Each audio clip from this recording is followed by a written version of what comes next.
Okay, I don't hear anything though on my end. Okay, all right.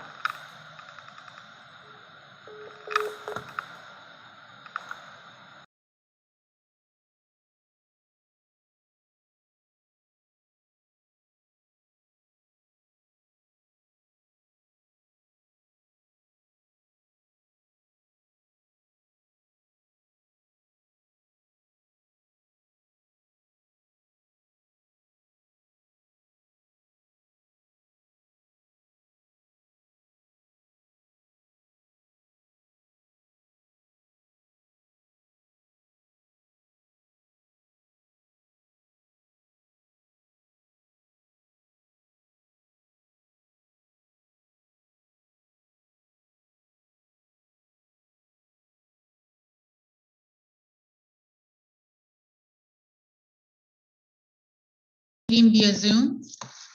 Enter meeting ID 842-613-48459.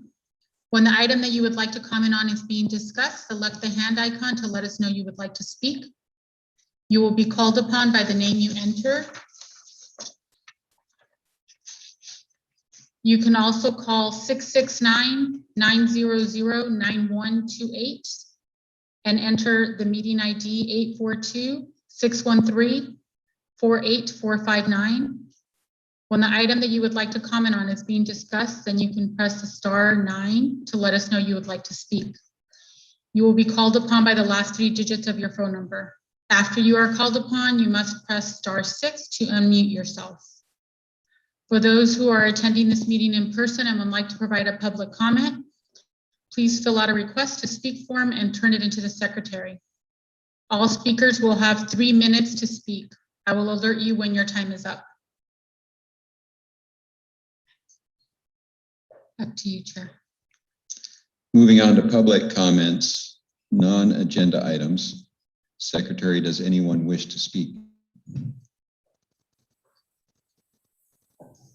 If you'd like to make a comment on a non-agenda item and you're participating via Zoom, press *9 now, or if you're calling in, press *6. We'll wait a few seconds. Chair, we do not have any speakers. Thank you. Consent calendar items. Is there a motion to approve item A, minutes from August 23rd, and item B, excused absences? I second. So moved. I second again. We have a motion from Commissioner Ramos and a second from Commissioner Wu. Secretary, please call for roll call vote. Yes, roll call vote. Commissioner Alderete. Yes. Commissioner Calderon. Aye. Commissioner McLaughlin. Aye. Commissioner Ramos. Aye. Commissioner Wu. Yes. Vice Chair Pham. Aye. And Chair Morrissey. Aye. Motion passes by unanimous consent. Moving on to the business calendar. I'll go through the public hearing protocols and review the process of the public hearing so everyone knows what to expect. First, staff will provide a presentation and answer questions from the commission. Then the public hearing will be opened. The applicant will be given the opportunity to speak, limited to 15 minutes. Members of the public will be given the opportunity to comment, limited to 3 minutes. The applicant will be given the opportunity to respond to comments made by the public, limited to 5 minutes. The public hearing will be closed. Discussion will return to the commission with formal action taken to approve, conditionally approve, deny, or continue the review of the application.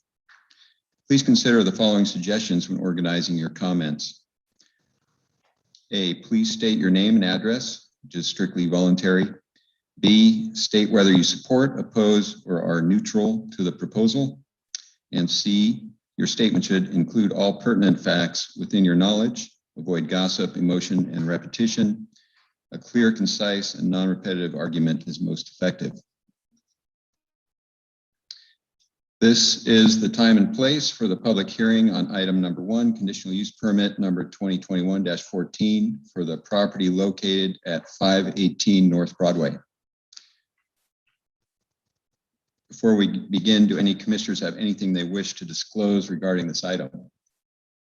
Start with Commissioner Aldretti. Nothing to disclose. Commissioner Calderon. Nothing to disclose. Commissioner McLaughlin. Nothing to disclose. Commissioner Wu. Nothing to disclose. Commissioner Ramos. No disclosures. And Commissioner Vice Chair Pham. Nothing to disclose. And I have nothing to disclose. Paid staff, Mr. Pedro Gomez will now provide a brief presentation. Good afternoon, Chairman and Commissioners. The first item on tonight's agenda is a request for approval of a conditional use permit number 2021-14 for a Type 41 ABC license for the sale of alcoholic beverages and on-premise consumption at a newly proposed eating establishment called the Kicking Crab at 518 North Broadway. The subject site is located on the southwest corner of Santa Ana Boulevard and Broadway. The general plan designation is District Center, and the zoning designation is Transit Zoning Code SD 84 with a urban center land use designation. The site is surrounded by professional and government uses to the north, east, and to the south, and commercial and retail uses to the south and to the west. The building is more commonly known as the Smith Tuthill Funeral Parlor Building or the Julius Crane House. It's individually listed on the Santa Ana Register of Historic Properties as landmark, and it's also designated on the National Register of Historic Places. So on the screen, there are just a couple of photos of the existing building.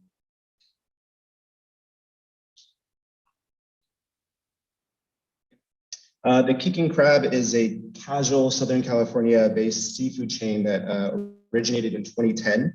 This proposed establishment would be the second Kicking Crab in the city of Santa Ana. The first one being at the shopping center at the southeast corner of MacArthur Boulevard in Bristol. However, they're not the same ownerships.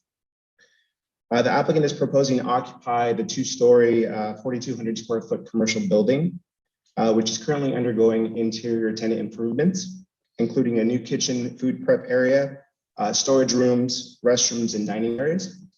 Once the improvements are complete, the eating establishment will accommodate approximately 99 patrons and operate from 11 a.m. to 10 p.m. Daily.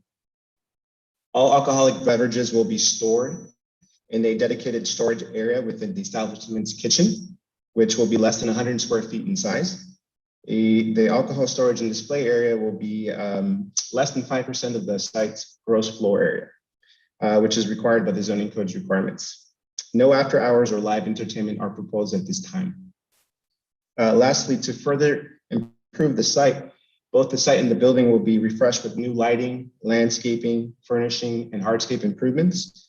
In addition, the applicant will remove any trash and debris, repair and upkeep any damaged or weathered components of the historic building, for example, the siding, the windows, or historic features, and repair and upkeep the exterior paint. Up on the screen, you'll see the site plan and the floor plan in just a few seconds. The first one here is the site plan. The red area demonstrates the building and adjacent to that, the parking. So you can see its location based on Santa Ana Boulevard and Broadway. The image on this screen shows the floor plan.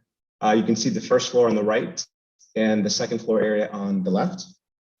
Highlighted in red is where the storage of the alcoholic beverages will be contained. And again, it'll be less than 5% of the gross floor area. Staff has determined that the business meets the Santa Ana and the state, and the Santa Ana Municipal Code qualifications to be considered an eating establishment for a Type 41 ABC license. In addition, the storage and display of alcoholic beverages will be less than 5% of the total establishment's floor area. The sale of alcoholic beverages will provide an ancillary service to the residents and visitors of the area. And the establishment will not be located within any immediate proximity to sensitive land uses. Furthermore, the police department is satisfied with the operational standards applicable to on-premise ABC licenses. They're satisfied that the operational standards will mitigate any potential impacts to the surrounding community and therefore does not oppose to granting of the conditional use permit. Lastly, the conditions of approval, the property maintenance agreement, and the standards in the municipal code will address any potential negative impacts from the site. Pursuant to CEQA, this project is exempt through section 15301 for existing facilities. And then lastly, there's no fiscal impact associated with the project. Therefore, staff is recommending approval of conditional use permit number 2021-14 as conditioned. Staff is available for questions at this time. And I do want to note that the property owner representative is here tonight to answer any questions that may be directed to the property owners. Thank you. Thank you very much. Does the commission have any questions for the applicant or staff? I do. Yes, sir. Yes, my question is regarding the security of the storage area. From the plan, I can't tell if it's just going to be a den 2x4 area, or will it be a little more solid? My concern is that it's in an area where it's not with the other businesses and after-hour clubs and all that. And it's an area that has been known to have more transients and things like that. And I would think that that would be like breaking into Fort Knox, you know. So I'm not against where it is. I'm just was wondering how strong it will be. Commissioner, if I could clarify your question, are you referring to the storage of the alcohol? Yes, area? yeah, right. Okay. And I take it will be beer lines, storage of cold brews, and also wine, right? Correct. The license is for beer and wine. So those typically come in beer glasses and bottles. So I'm not sure that they'd be served in those glasses as well, but you know, I'm not sure about the security of the site. This is located entirely within the building itself. So usually with beer line, it would be refrigerated, which means it might be a steel encased. Yeah, like I mentioned, the owner representative is here and he's Okay. more familiar with the business operations. He may be able to answer that question a little bit more clearly.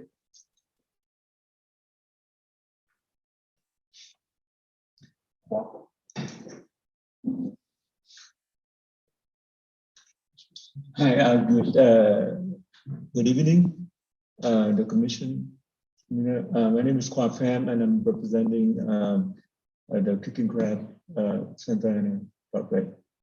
So to address your question, I think right now we are just planning to have the beer inside the container, the storage inside the building, and we also have security after hours, surveying, securing the property. So that would address any transient try to break in, and we're gonna put up a security system to protect the building. So is it going to be a steel reinforced refrigerated area for the beer or what, or just wood? With some sheeting? Yeah, it's just going to be, right now the plan is to have the casing and with the lock, that's it. It's not, yeah. And the lock is on the inside? The lock is inside, yeah. And also, as I mentioned, we will still have a security, after hours.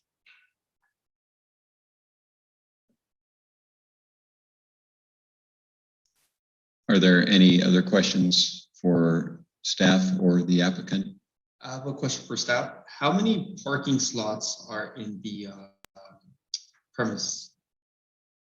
I can answer. I think it's about 26 right now. Thank you.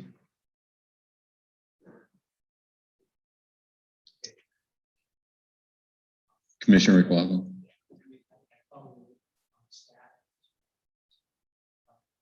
regards to staff to building on Miguel's comment, 26, there's 26 parking spaces. What's the requirement for this facility? Thank you, Commissioner. The requirement would be approximately 11 spaces. In our downtown area, specifically under this land use designation, it's a required 1 space for every 400 square feet for blanket retail and commercial uses. So at 4,200 square feet, gross floor area, 11 spaces. So it's over park in downtown standards. So how is that going to be controlled from the establishment itself? Because if they only required to have 11, you're giving 26. It sounds like there's going to be people parking there that are not necessarily going to be using the establishment. Are you concerned about after hours during the establishment's? Well, after hours is a different situation. I'm assuming that in that location, it's going to be somewhat chained off or gated off, or some way it's going to be closed so that you can't overnight parking. I don't know that we've discussed any sort of plans for patrolling the parking area for non-establishment uses during the day. As you heard from the representative, they do plan to have security on the site for the after hours, but I'm not sure if that goes for during the hours of operation as well. I mean, we can maybe save that question for him when it's his time to speak as well. There hasn't been any discussions regarding that really at this point. But I guess my question is, what's the parking plan? There is no parking plan based on our code. Here you say you've got 26 parking spaces. You have 11 that are required by the square footage of the building. Sure. But after hours, you know, a bunch of people park down there and they move their cars there in the parking lot. Sure. Are they going to get towed away? You know, how are you going to handle that? I mean, Sure. It doesn't seem very clear as to what the plan is, and that's a very susceptible area where it is, because it's on the edge of what's considered to be downtown to some extent. Sure. And yet it's also very close to a lot of the municipality. And who's to say somebody doesn't pull up and go over to one of the county buildings and, county buildings. Sure. To your first point about bringing it during operational hours, I guess from 11 to 10, I don't know that we require that for any other business. So I'm not sure that there's a nexus to require it for this one, but certainly for the security of after hours, we could speak to the property owners about maybe securing the site to ensure that there's no illicit activity after hours. I mean, there is a property maintenance agreement that's conditioned as part of this project that assures that the owner and the city agree to the terms of keeping the site clean, free from graffiti. And I don't know if there's any specific language about prohibiting parking, but we can work with them to ensure that the site is secured after hours. That could be something that the commission can recommend as a condition of approval. If I may add, you can also request to have the site posted for no overnight parking and cite the code that the police department can enforce. So that's another way to handle it. I don't disagree that that's not another way. There's a million different things that can be done. It just seems to me that in this particular case, I would expect to have a parking plan that the applicant and the city would sign off on that would be protective for that particular individual. I mean, that area has been very, changed. It's changed, and there was a lot of people that were, homeless that were using that parking lot, and just by saying it's after 12 o'clock and the restaurant's closed, who's going to control it? I mean, to me, it's in the best interest of the applicant to do whatever he can do or she can do to make sure that this is, it's a safe and sound environment. I mean, not having a plan, I think, is wrong. Sure. Thank you for your comment, Commissioner. So are you suggesting that the commission may want to add a condition to include some sort of site security? Because we haven't really required a parking plan for a use that's permitted in our downtown. So the use is permitted, that's not the restaurant use, for example, is something that's permitted. So what is in question today is the alcohol license of type 41.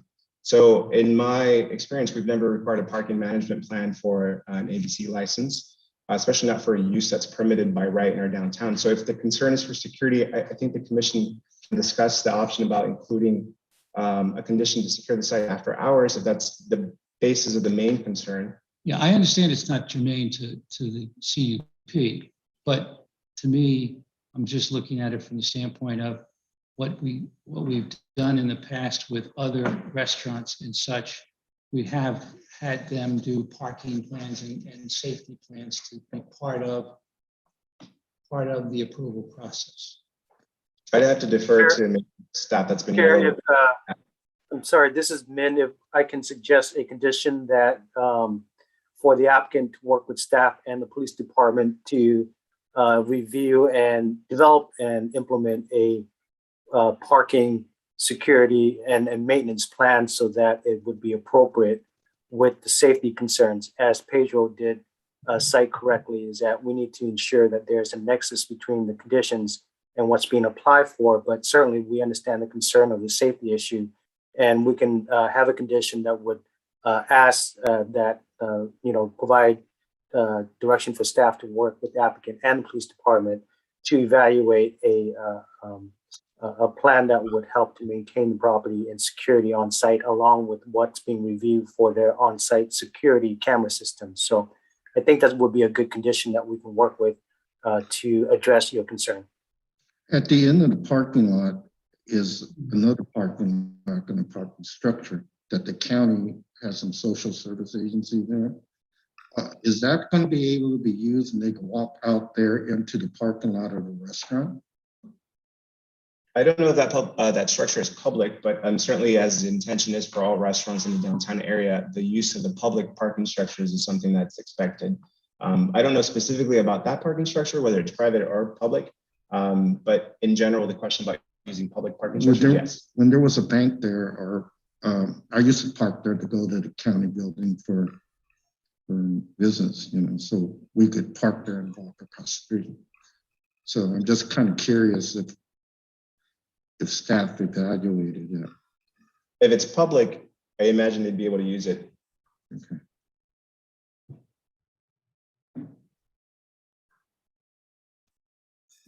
Okay, I mean, what Min pointed out, I think is adequate to do Sure. some kind of combination of maintenance, parking, and everything else. I mean,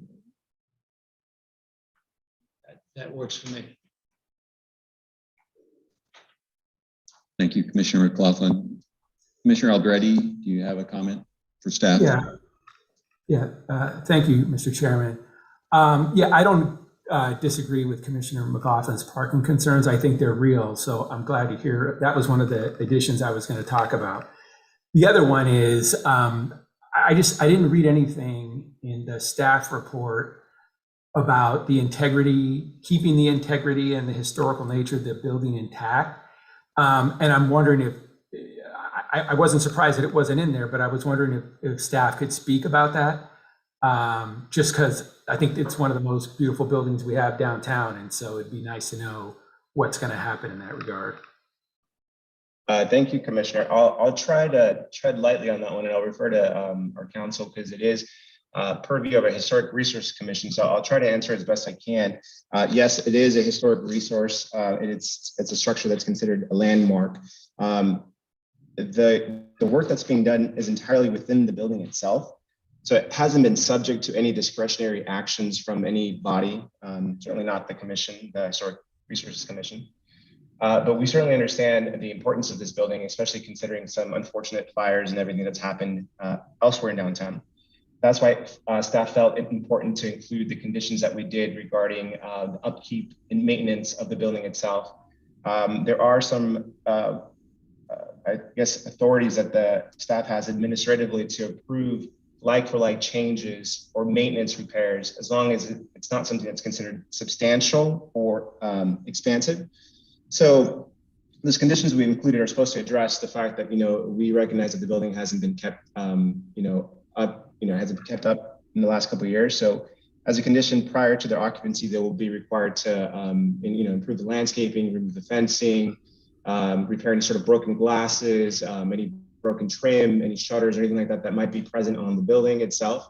That way it's a presentable building, but certainly not something that would, be considered something that the commission has to review. If it is, certainly the Historic Resource Commission would be the body that would review it.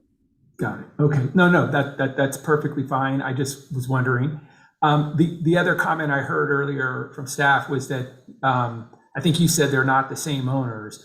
And so I wanted to know how the two kicking crabs are linked, if at all. Is it just the name that's the same, or anyway, if you could let me know. Sure, I will probably have to refer to the representative, but I believe they're franchises. This one is connected to the one from Buena Park. If anyone's ever visited that one, I do understand they're the same ownership. The one on Bristol and MacArthur is a separate franchisee. Got it. Okay, I didn't understand. Yeah, I got it. Okay, that's right. Thanks. That's it for my questions. Thank you. Commissioner Ramos, do you have any comments? Okay, thank you. Commissioner Pham? I have one question in regards to on the site plan that shows an existing trash enclosure. Are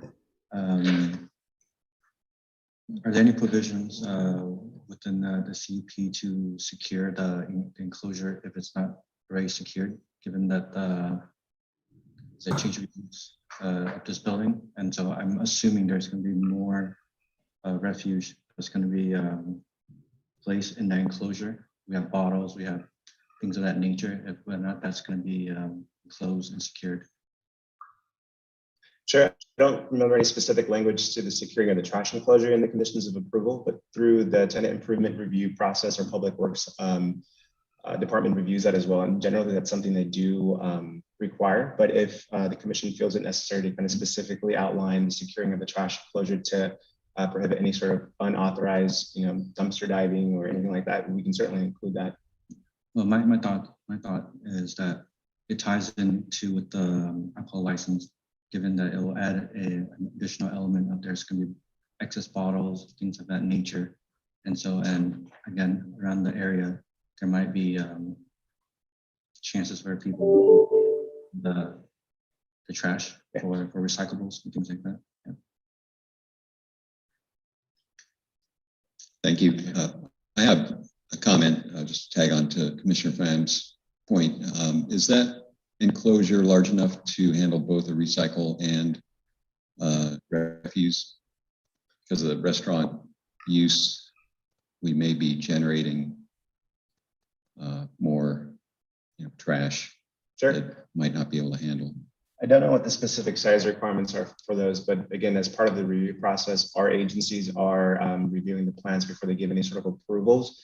So if there's any sort of threshold that would require them to increase the size of the trash bins or include a recycling bin, they certainly would have done that as well. But it's something that we can follow up with.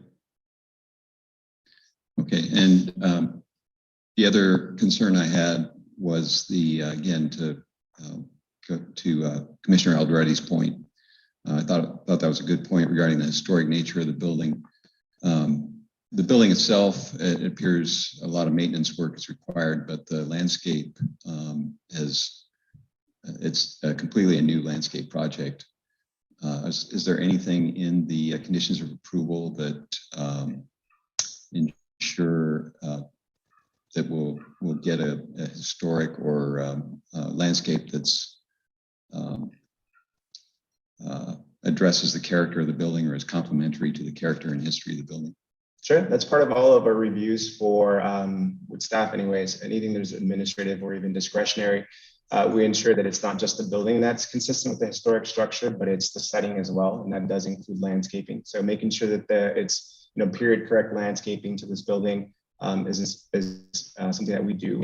Just so the commission is aware, the building itself it's not the original building. It's been modified beyond that, but it's been around a significant amount of time that it's in it of itself has garnered some significance. And so what is period correct is subject to kind of discussion, but that's certainly part of what we review. So I guess to answer your question, yes, we would review to ensure it's correct with the architectural staff. So, yeah, is there something in the conditions though that stipulate compliance with the historic, Secretary of Interior standards, guidelines on it's landscape restoration? It's an inherent requirement, it being a historic building, and it's subject to our Chapter 30 of the code. but it's also as part of resolution number 2006. And I want to say there's a resolution out there that kind of stipulates the changes to a building and alterations that are reviewed administratively, and landscaping is one of those. And so that's part of what we review in consistency with not only our chapter 30, but the standards as well as what we apply. So that's part of the Santa Ana Municipal Code. Correct. Okay, thank you. Commissioner McLaughlin, did you have another? Well, I mean, staying on the historical side of it, I mean, I just want to make sure, again, are we going to have something in the plan that's going to say, you know, what this land use is dependent on also the historic, maintaining the historic integrity of this property? We believe the conditions that have been crafted in this resolution speak to that. Is there something specifically that you're looking for? No, just that it's the integrity, the historical integrity is maintained. I mean, it's my understanding under the purview of the Planning Commission, we're responsible for land use on historic buildings as well as any other building. Sure. And so, you know, I'm just making sure that we've covered that base because, you know, I don't see any other impact that it would have. The HRC would not be involved at this point in time. Can you repeat that last statement real quick? The HRC would not be involved at this point in time. It's strictly a Planning Commission decision. Correct. If the commission felt that the language that's been crafted for the repair and upkeep, I guess is not sufficient enough, I think we'd be open for rewriting of that code to include any sort of language about preserving integrity. I don't think that'd be too, I guess, out of the norm for Planning Commission's purview. It's the intention of the way the code was written or the condition was written, but we can make it clear if you like. And if it's deemed satisfactory at this point, I just want to make sure we have the coverage in the documentation that says that you have to maintain the historical integrity of the property. Okay.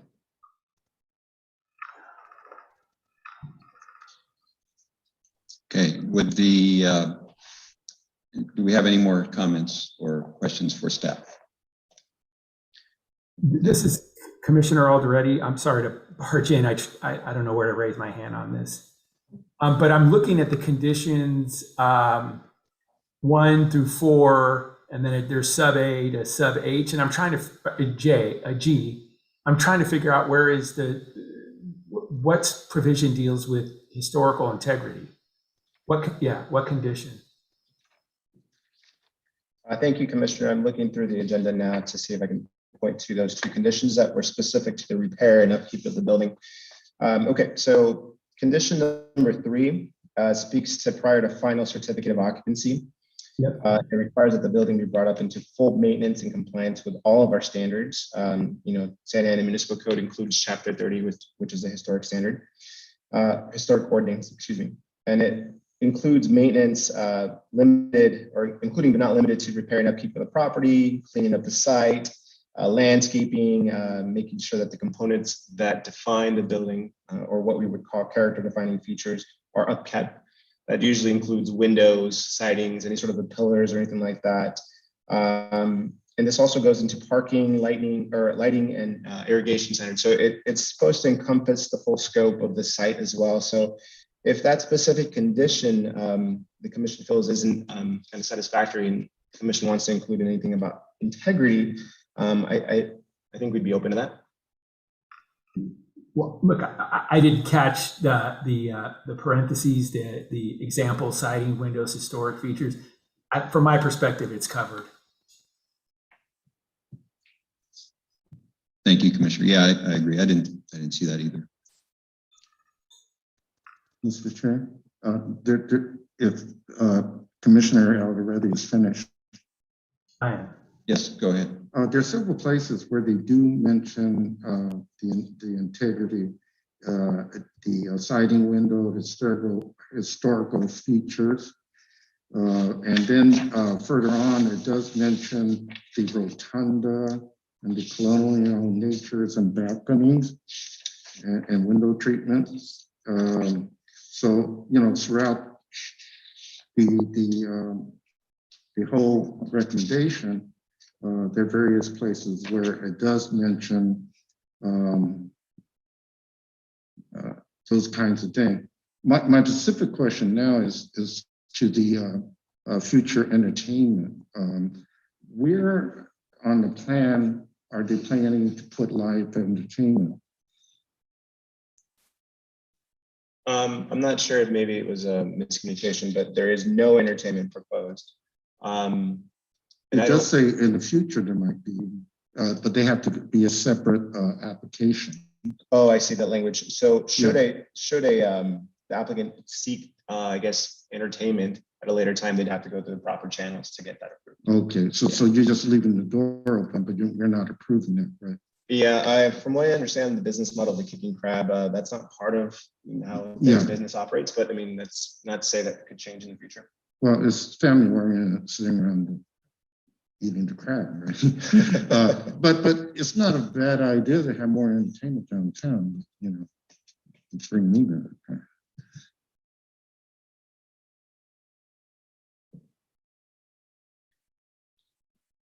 Thank you, Commissioner. Does the applicant have a presentation or anything they'd like to say? No, I don't.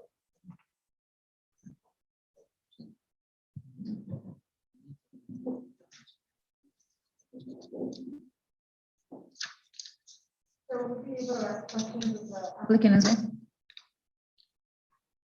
well. Yes, you will. Thank you.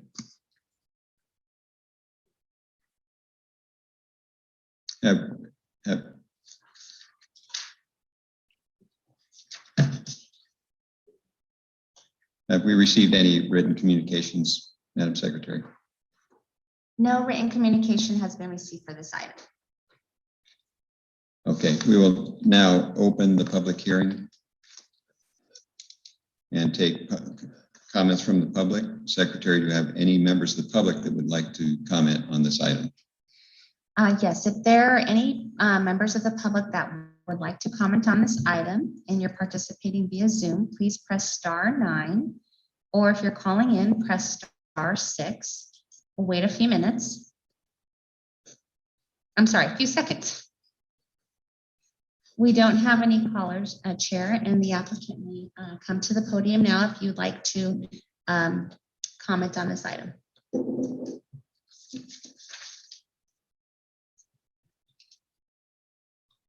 I don't have any comment. Okay, I'd like to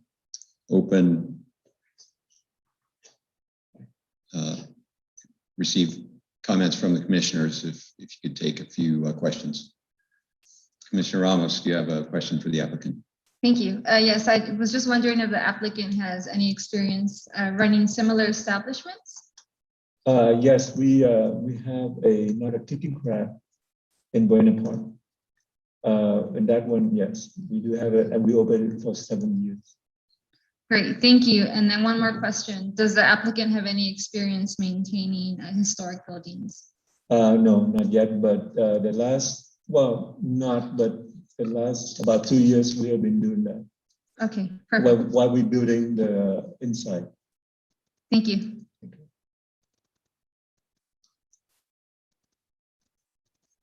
Commissioner Alderete, do you have any questions for the applicant? I do not. Okay. Commissioner Calderon? I have no questions. Commissioner McLaughlin? No questions. Commissioner Wu? No, I don't have any more questions. Vice Chair Pham? No comments. Okay, thank you very much. Thank you. Does the commission, public hearing is now closed. Does the commission have any final questions for staff?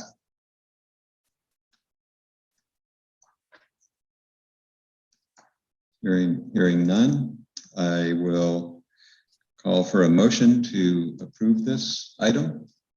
Do we have a motion? I'd like to move that we adopt a resolution approving the conditional use permit number 2021-14 with the additional provision that staff work with the applicant to come up with a parking plan. And the additional thing of, while I feel that the historical compliance is there, several commissioners have noted that they would like to pay attention to it. So I don't know if I need to put that in the motion.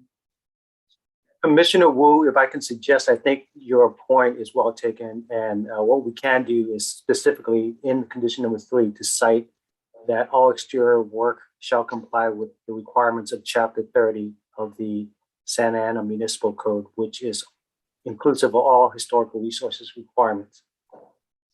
In addition to that, if you can also incorporate into your motion, just a note on working with Public Works on the trash enclosure for security and ensuring that the trash enclosure, it complies with a size requirement of the city's municipal code.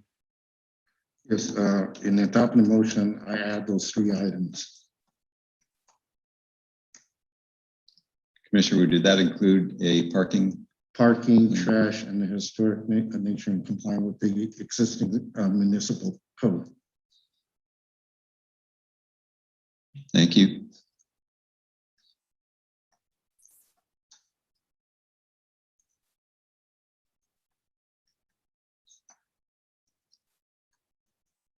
Do we have a second? I'll second.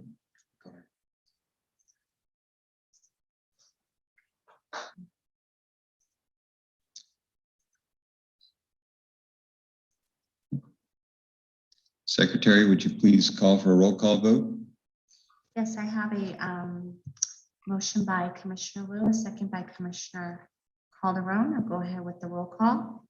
Can we? clarify? Sure. This is how I have it down. Okay. We're going to approve the recommended action with the conditions that the staff work with the applicant to develop a parking plan. That condition number 3 specifically cite that it will comply with Chapter 30, and also that we will work with Public Works on the trash enclosure to ensure that it complies with the existing municipal code. Thank you. Madam Secretary, if I can clarify condition number 1. Condition number 1 is not a parking management plan, but to work with the applicant and the police department and incorporate into the maintenance agreement a parking security management plan for the site. Not a parking management plan, but security management. A maintenance and security management plan. Correct. Okay, so we have that updated to incorporate a maintenance and security plan. We have the motion from Commissioner Wu and a second from Commissioner Calderon. And is there anything with regards to historic? Yes, condition number 3 indicates that it will cite, specifically cite that it will comply with Chapter 30. So I'll go ahead with the roll call. Commissioner Alderete, Yes. Commissioner Calderon, Aye. Commissioner McLaughlin, Aye. Commissioner Ramos, Aye. Commissioner Wu, Yes, Vice Chair Pham, Aye. Chair Morrissey. Aye. Motion passes by unanimous consent.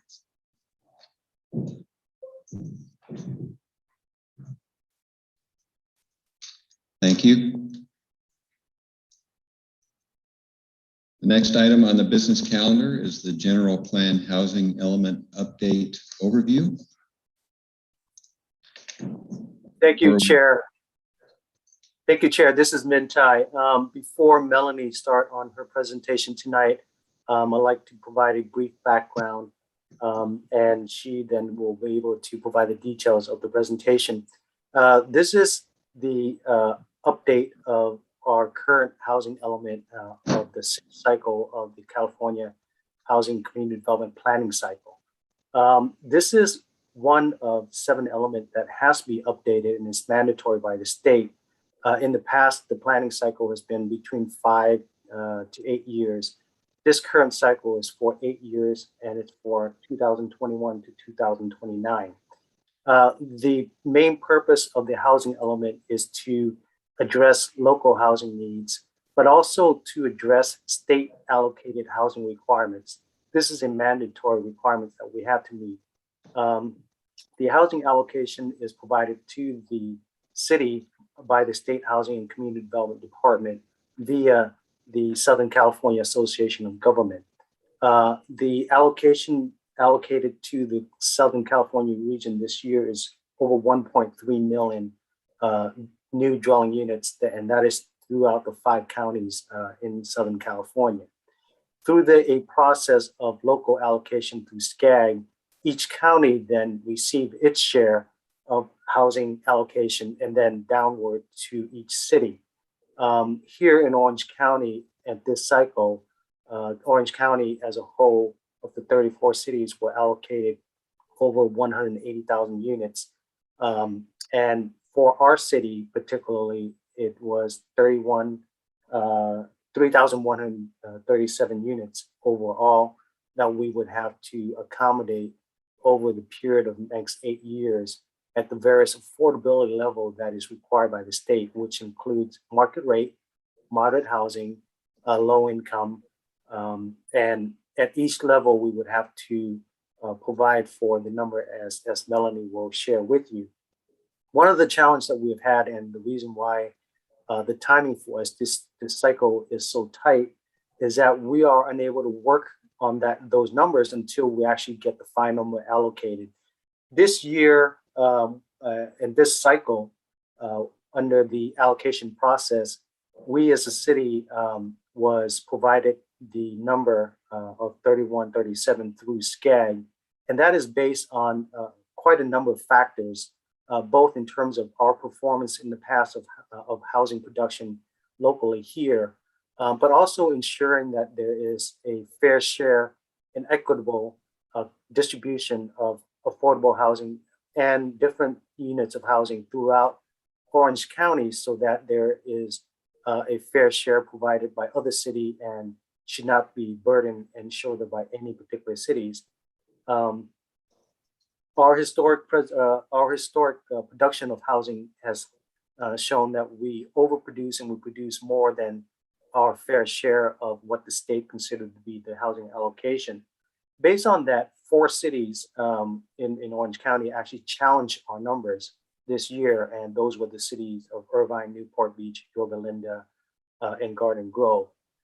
Depending on whose appeal you review, it could have added anywhere between 10 to almost 16,000 units in addition to what we have currently.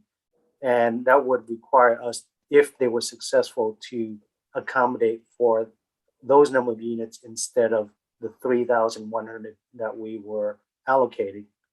The final appeal process didn't occur until March of this year, where we successfully defended our process and our proposed development in our community.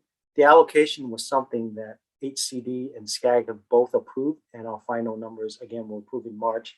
Subsequent to that, we went out and did additional outreach, in addition to numerous and number of outreach that we've done both in the past and through the EJ process, specifically on the housing element. As part of the adoption process, we will have to evaluate the various community concerns, but I think the focus that I need to stress here is that we have to meet, at the minimum, the housing allocation that's been provided to us by HCD. From the state perspective, if we don't meet those requirements, we will not have a housing element that is in compliance with state law, and it would potentially impact local development. So having a housing element meeting the state's goal is critical, but that doesn't mean that we don't pay attention to our local needs. And staff took a process of working with local stakeholders, including members of this commissions and various stakeholders, to discuss housing concerns that very much align with state goals, but also it's locally reflective of our housing needs, and Melanie will go over that. The housing element was separate from the general plan update because our general plan update was actually supposed to be completed last year in November. However, because of additional outreach, the two timing has somewhat correlate and align. However, we are still reviewing both documents separately because the housing element has a state deadline that we have to comply, whereas the general plan it could be flexible if the council evaluate and approve it. It could be in November. However, we are separating the two to strategically comply with state requirements for the timing.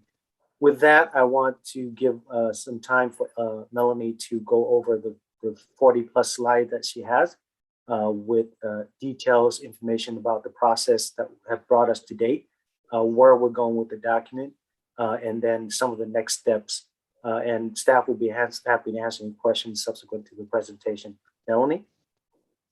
Thank you, Min. I just want to make sure, number one, I can be heard clearly.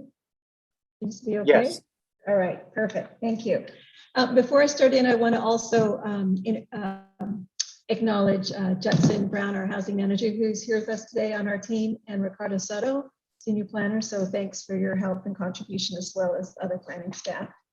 Today we'll go over some basics and the housing element overview, the content, the RHNA again. We'll touch on just briefly some housing needs, which is a component that's required for the housing element, talk about the outreach, and then we want to introduce, as you've seen in the PowerPoint, just some of the new policies and actions that are being considered to fold it into the draft. And then, of course, the schedule and the next steps. So with regard to the overview, this will just reinforce some of what Min mentioned, that the housing elements of cities plan to deal with existing and projected housing needs. It's required by the government code. We're on the cycle to update every 8 years. And this is the one element that has to be certified by the State Department of Housing and Community Development. This cycle is for the 8 years of 2021 through 2029. The law says it needs to be adopted by October 15th, or you could get an extension of an additional 120 days, which a number of cities are doing, given that things are in a bit of a crunch this cycle. We're looking at getting to council in early February to meet the ultimate deadline of February 12th. If you don't have your element approved by then you revert back to 4-year cycle. It's not ideal. So the housing element, what does it contain? If anyone had a chance to look on the website, you can see these basic categories. State law requires us to do an exhaustive recap of our housing needs, characteristics of our community. What are some of the constraints to doing housing for developers, market rate, and particularly affordable? What are the housing resources available to make it happen, including sites and tools? And then the policy framework is the goals, policies, actions. The housing plan particularly includes the actions. And then there's also a segment where we look back and we look at our past programs and how we did, and that's a tool for us to look at what needs improvement. And that actually was one of the key topics in the Housing Element Roundtable with our group of stakeholders, where we looked at all of our different programs. We touched on them and we vetted what was working, what wasn't working, and different comments related to that. So now we'll just touch on the RHNA, the infamous RHNA. So just to recap, the point of the Regional Housing Needs Assessment is that it quantifies the need for housing for each jurisdiction within the intended planning period, which for us is the next 8 years. And it bases that looking on population growth, employment, and household growth. So it looks at all those different factors. And for SCAG, there's a methodology, a formula that takes all that kind of information and also looks at that final point, which is it factors in how to further social equity and fair share. So for instance, in that methodology, Santa Ana was one of the handful of cities in Orange County that was considered a disadvantaged community. So to have a better balance, our regional RHNA numbers were a bit lower than some of the other cities. Thus, you saw a bit while they were appealing against us. So let's see if I can move this. So again, as Min mentioned, the number that was assigned to a SCAG region was huge. And so everyone is reeling from trying to absorb that and plan for that. And as been mentioned as well, after it was initially allocated, there was a whole RENA appeals process, public hearings, et cetera, which took us through the end of March. And then in addition to that, there was an opportunity to work with the county to do an affordability project, total of 42 units. And through that process, where they own part of the property, we own part of the property, there was an agreement that we would absorb 42 units and add that onto our RENA total. So the number you see in the table here, the 3,137 in the various income categories is what our ultimate numbers are that we need to plan for. So the basics, this is an example of we'll say a young family or a family in general, where you have two working partners or parents and you have two children. And this assumes a 3-bedroom scenario. And under that scenario, it just gives some examples of what those income levels would be. So very low in this context would be less than $67,000 annually. And that would equate to being able to afford essentially $1,300 a month.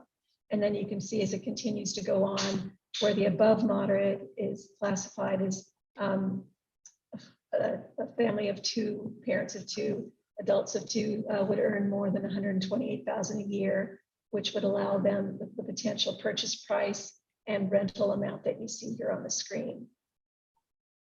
And these again are based on Orange County median income levels, so they are a little higher than what some of our community experiences.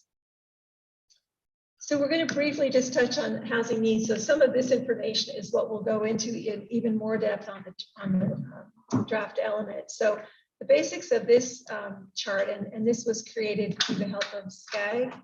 They actually tried to assist cities and provided some demographic information to help move our progress along on our draft element. But the essence of this is the yellow line is the SCAG average of prices, and ours is the blue line. They're somewhat in keeping, but you can see in this period of time, our prices were lower than the SCAG average, but essentially the median sales price is noted here at $500,000 at this point.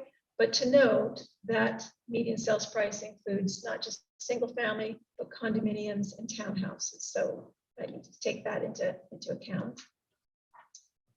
Then this speaks to the rent and the spending for rent as an example. So this shows that 61% of our renters are spending 30% or more. So 30% is what, as you likely know, is the maximum that you should ideally be spending on housing costs. And we have 61% of our renters above that. And then to the right, we actually have 29% of our renters that are spending 50% or more of their income to make ends meet with their rent. So most of us know that Santa Ana's persons per household is higher than many cities, in particular in Orange County. The average for the state is about 2.9. Ours presently is about 4.3. Orange County is 3.0. So you can kind of see the stats here. And so this is broken down by the renters in the beige color, owners, and then the total. So you see sort of the trends of some might say overcrowding or persons per household by the different categories. Again, our average is 4.3. So this just touches on that notion that in a perfect world, housing and jobs, number one, would be in closer proximity, so we don't have all that commuting, et cetera. In addition, there are those that are employed in Santa Ana residents, that we would be matching the, if you will, the income and the housing available. So I'll say, elaborate on that by saying that, as you can see, the kind of mustard yellow is Santa Ana as compared to the SCAG region. And so you can see the compared to the SCAG region, we have a higher percentage, if you will, of service occupations, or those that are employed, if you will, in service industries. and also in production. You might acknowledge as well that those particular industries tend not to be the higher wage industries as compared to the category of management, where you see the SCAG region has a fair amount higher percentage than Santa Ana. So it's just to give a sense of what kind of incomes our residents have, what types of jobs they have, and how do we need to match that with housing. So this touches on tenure and age. So we see the teal color is the owners and the yellow is the renters. So you see that just the comparison, those that are between 25 and 34, a large percentage of renters, same thing through age 44, and then 44 to 54, you see it sort of equaling out a bit. And then you kind of can see how the pattern grows. So you might say that those that are 65 to 74, they're more owners. So maybe they're a little bit more established, et cetera. Again, the slide reinforces that 27% of Santa Ana's population is under the age of 18, and we have a median age of 31. A little bit high, it's getting a little bit higher than it's been in the past, but this just gives a flavor of the of what our population is doing and how they're what type of housing they are living in these days. So just briefly, this is the touching on the homeless information for Santa Ana. So typically there's a point in time count done every 2 years, but there's not been one done for 2021. So we look to the 2019 data. The way that it was gathered in 2019 is they looked at it, they broke up the county in districts, if you will. So we were in the central county district. And so in that particular area, it was designated there was over 18,000 homeless that were unsheltered. So they weren't in facilities, they were unsheltered in the streets, if you will. And of that number, 830 were Santa Ana residents that were unsheltered. And then if you continue on with the evaluation, it also translates to that there were 939 Santa Ana residents that were sheltered. So just for the overall kind of sense of our homeless numbers. So with that, we're going to transition to housing development opportunity sites. And again, we're going to connect that to the RHNA. Let's see if I can get this. There we go. All right, so this table walks us through the RHNA allocation, which is the top line. And then it identifies our pipeline projects. So those are projects that are entitled, in plan check, under construction, et cetera, that that we're able to count towards our RHNA. So that totals a substantial number, over 7,000. And then this time, we, like other cities, have factored in a line item for accessory dwelling units. And so this is based on our looking at actual permits issued and the trends. And we actually took those trends and watered down just a little bit to be conservative. And the number that we are proposing is 360 total. And the distribution of the income levels are based on a methodology approved by SCAG and what's been used in prior reporting. The line that says moderate pipeline, those are actually, again, market rate projects. But what we found in looking at some data is that there's actually a percentage of just regular market rate multifamily that qualifies as moderate. So we're offering that we should include that as a line item as well. I want to draw your attention to that the math is off in this chart and in your staff report. And thanks, Dale, for being keeping us accountable on our math. So that number, the negative number, if you will, is not 5176, but actually 5296. So it just shows that based on just sheer numbers, we would be developing over our total RHNA. But the part that's important is that in red here is the amount that we still have yet to identify sites that we can meet our full arena. So of the 606 that's our target, we are 109 short based on these projections. And then for the moderate income with this scenario, we're short 132 units. So just for some basic math, that equates to about 8 acres if we assume that the default of 30 DUs per acre. If you use 30 DUs per acre, that equates to we need to find 8 acres of additional land that's zoned in general plan already. So this is just a quick visual of, we talked about including accessory dwelling units. This is shows not so much the permits that are issued, but the actual built ADUs. And so you can see they're scattered somewhat throughout town. You can see some concentrations, but they are scattered throughout the city. And so again, that's something that we're projecting to continue to grow, particularly with, there's some tools that are being developed now throughout Orange County, but Santa Ana being a leader in that as well, on having some site plans that are pre-approved, if you will, that if they're done a certain way, the process and the approval and the review would be expedited, and then we'd be looking at the quality designs that already need to be pre-vetted. So that will help as well. So this map is, of course, our existing general plan, and it's to show that for those 8 acres I spoke of, that we need to find additional sites, that we have looked in some of our areas like the Metro East area, Harbor Mixed Use Transit Specific Plan, and Transit Zoning Code, and a few other sites. And we have found more than enough land to identify that we would put in the draft. And we have to go through some variety of analysis to show that it's development ready, that it's likely to truly be developed, et cetera. And another component that's new is is through AB 686.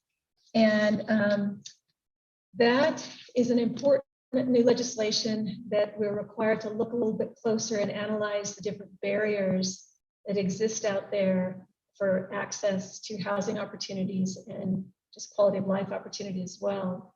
So the sites that we look at for new growth, we need to look at it through that lens as well. And again, the goal is to provide equitable access to everyone in the community, to a variety of things, from housing to parks, to transit, to good schools, et cetera. And let's go to this slide here. So this is a visual of, there's a lot of layers behind this map, but this is a tool that HCD has that we are working with, and it identifies where you're, let's start with this one here, where this legislation is to make better this issue of, there's some areas that have high segregation and higher levels of poverty. And the idea is to look at how to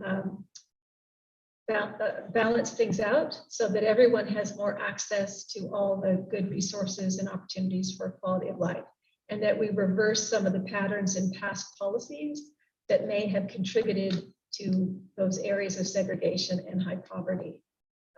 So this is a map and a tool that we'll be looking at even closer, and recommending some actions and policies, again, to identify how to even the playing field and have equal access to opportunities and such. And affirming, again, affirmatively affirming fair housing. So I'll touch on briefly the outreach. So as you know, we've been doing our larger general plan outreach for a while, and that of course includes land use mobility. The part of it that's most relevant to the housing element now is the environmental justice component. So as part of our environmental justice outreach along the way, there's a component that talks about safe and secure housing. So we've been having those conversations and listening on that topic along that journey, if you will, with the big general plan effort, as well as we're required to do a consolidated plan periodically as part of our getting CDBG funds and such. And of course, Jetson could speak more to that, but again, there's ongoing conversations related to housing, programming, and the community's desires and needs. So more specifically for the housing element, in June of this year, we gathered neighborhood leaders, housing advocates, developers, commissions, boards, and we, as I mentioned earlier, we went through different topics, and each of these topics had to do with programs that addressed those topics. So housing supply, with the group, we went through all our programs and we talked about them and we vetted them and got feedback from the group, and are using that as a tool for revising the element. And the combination of words over here was kind of interesting. One of the first things we asked the group is, what does housing mean to you? And so these are the answers that came from the group. And the biggest one, as you can see here, is stability, security, opportunity. So that's kind of the heart of things. Another thing that we did is that we did an actual survey, and that was put out to the community from August through September 9th. And it was trilingual, English, Spanish, Vietnamese. And the map over here, it's a little bit small, but it's also in the survey, shows the number of responses that we got from each of the zip codes. And there was a higher concentration in this particular area. You can see the darker the area, the more the participation. So you can kind of see where the input was from. And just a couple of the highlights on it were that when asked what were the key issues related to housing, 54% said housing affordability, 48% said overcrowding, and then 40% said homeless. There was a lot of other input, if you will, but those 3 points kind of rose to the top. This particular table is a summary of what we heard from the roundtable, and a lot of it was also echoed in the survey. So I think we've seen this slide once before, but upper left, promoting new low and very low housing, actually greater than the RHNA allocation, was the opinion of some. And then also the need for rent control and dealing with housing insecurity. Again, this was conversations from June and then through the survey as well. The role of open space in a quality of life in the housing environment. Some voice the need to strengthen the housing opportunity or inclusionary ordinance. Others mentioned that the high county median income is just being aware that because Orange County is a relatively higher income county, that when you compare it to our community, there's kind of a disconnect there, and being mindful of that and how it affects our programs. And then the other point was dealing with homeless and homeless prevention. An important point was listening to the community and having community-driven programs. And then there are also concerns that we've heard about parking, overcrowding, displacement, that those need to be addressed and programmed. And then the issue of safe housing and landlord intimidation when folks are trying to promote safe housing and get kicked back, if you will, from their landlord, and some intimidation. And last but not least, the acknowledgement that code enforcement plays in preserving the quality of life in the community, be that through safe housing and upkeep. So with that, we're going to transition into the policy changes. So for those that haven't read this paragraph, this housing vision came into being in 2009.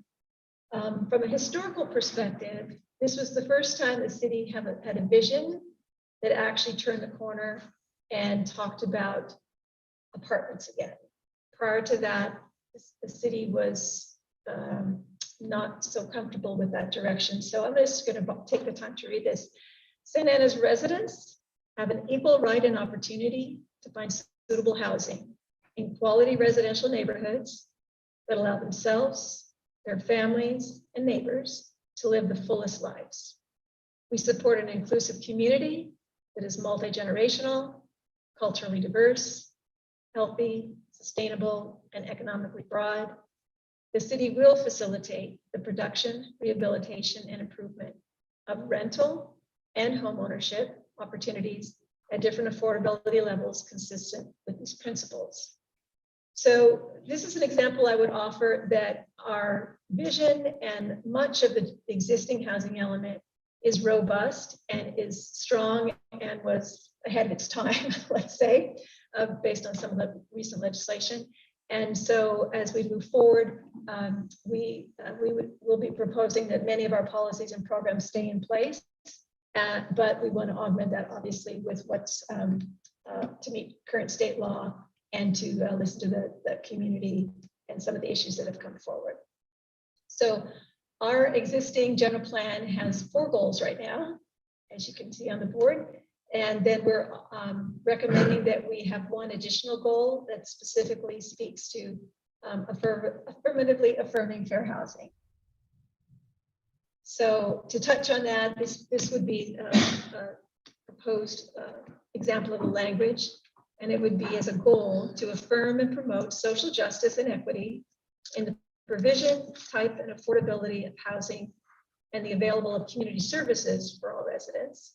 And then we give an example policy in action. The action actually is already in our general housing element general plan under special needs, but we feel it could be repositioned here under the supporting the policy to continue to provide an open and receptive forum for city residents, commission, and city staff to discuss opportunities for affirmatively affirming fair housing, excuse me.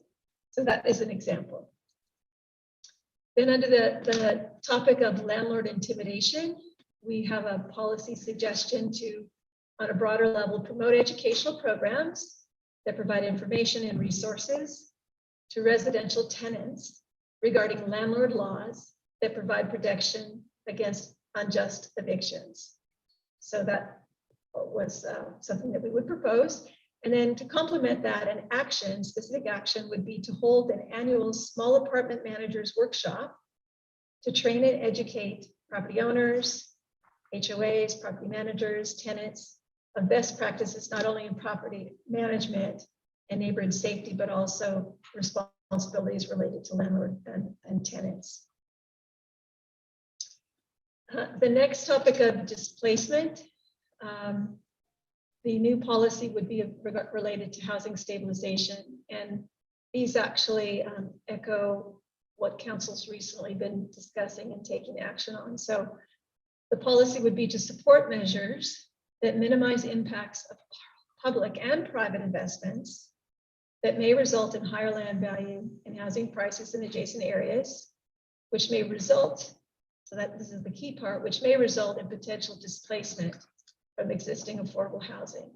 So that's the policy, and the 2 actions to reach towards that is that the following up to adopt the rent stabilization ordinance, which has actually now gone to first reading with council to limit the rent increases and require just eviction processes. And then the second one would be to conduct further study to identify additional measures and regulatory framework and administration for these same such stabilization measures. So related to parking, we all know parking's a challenge these days.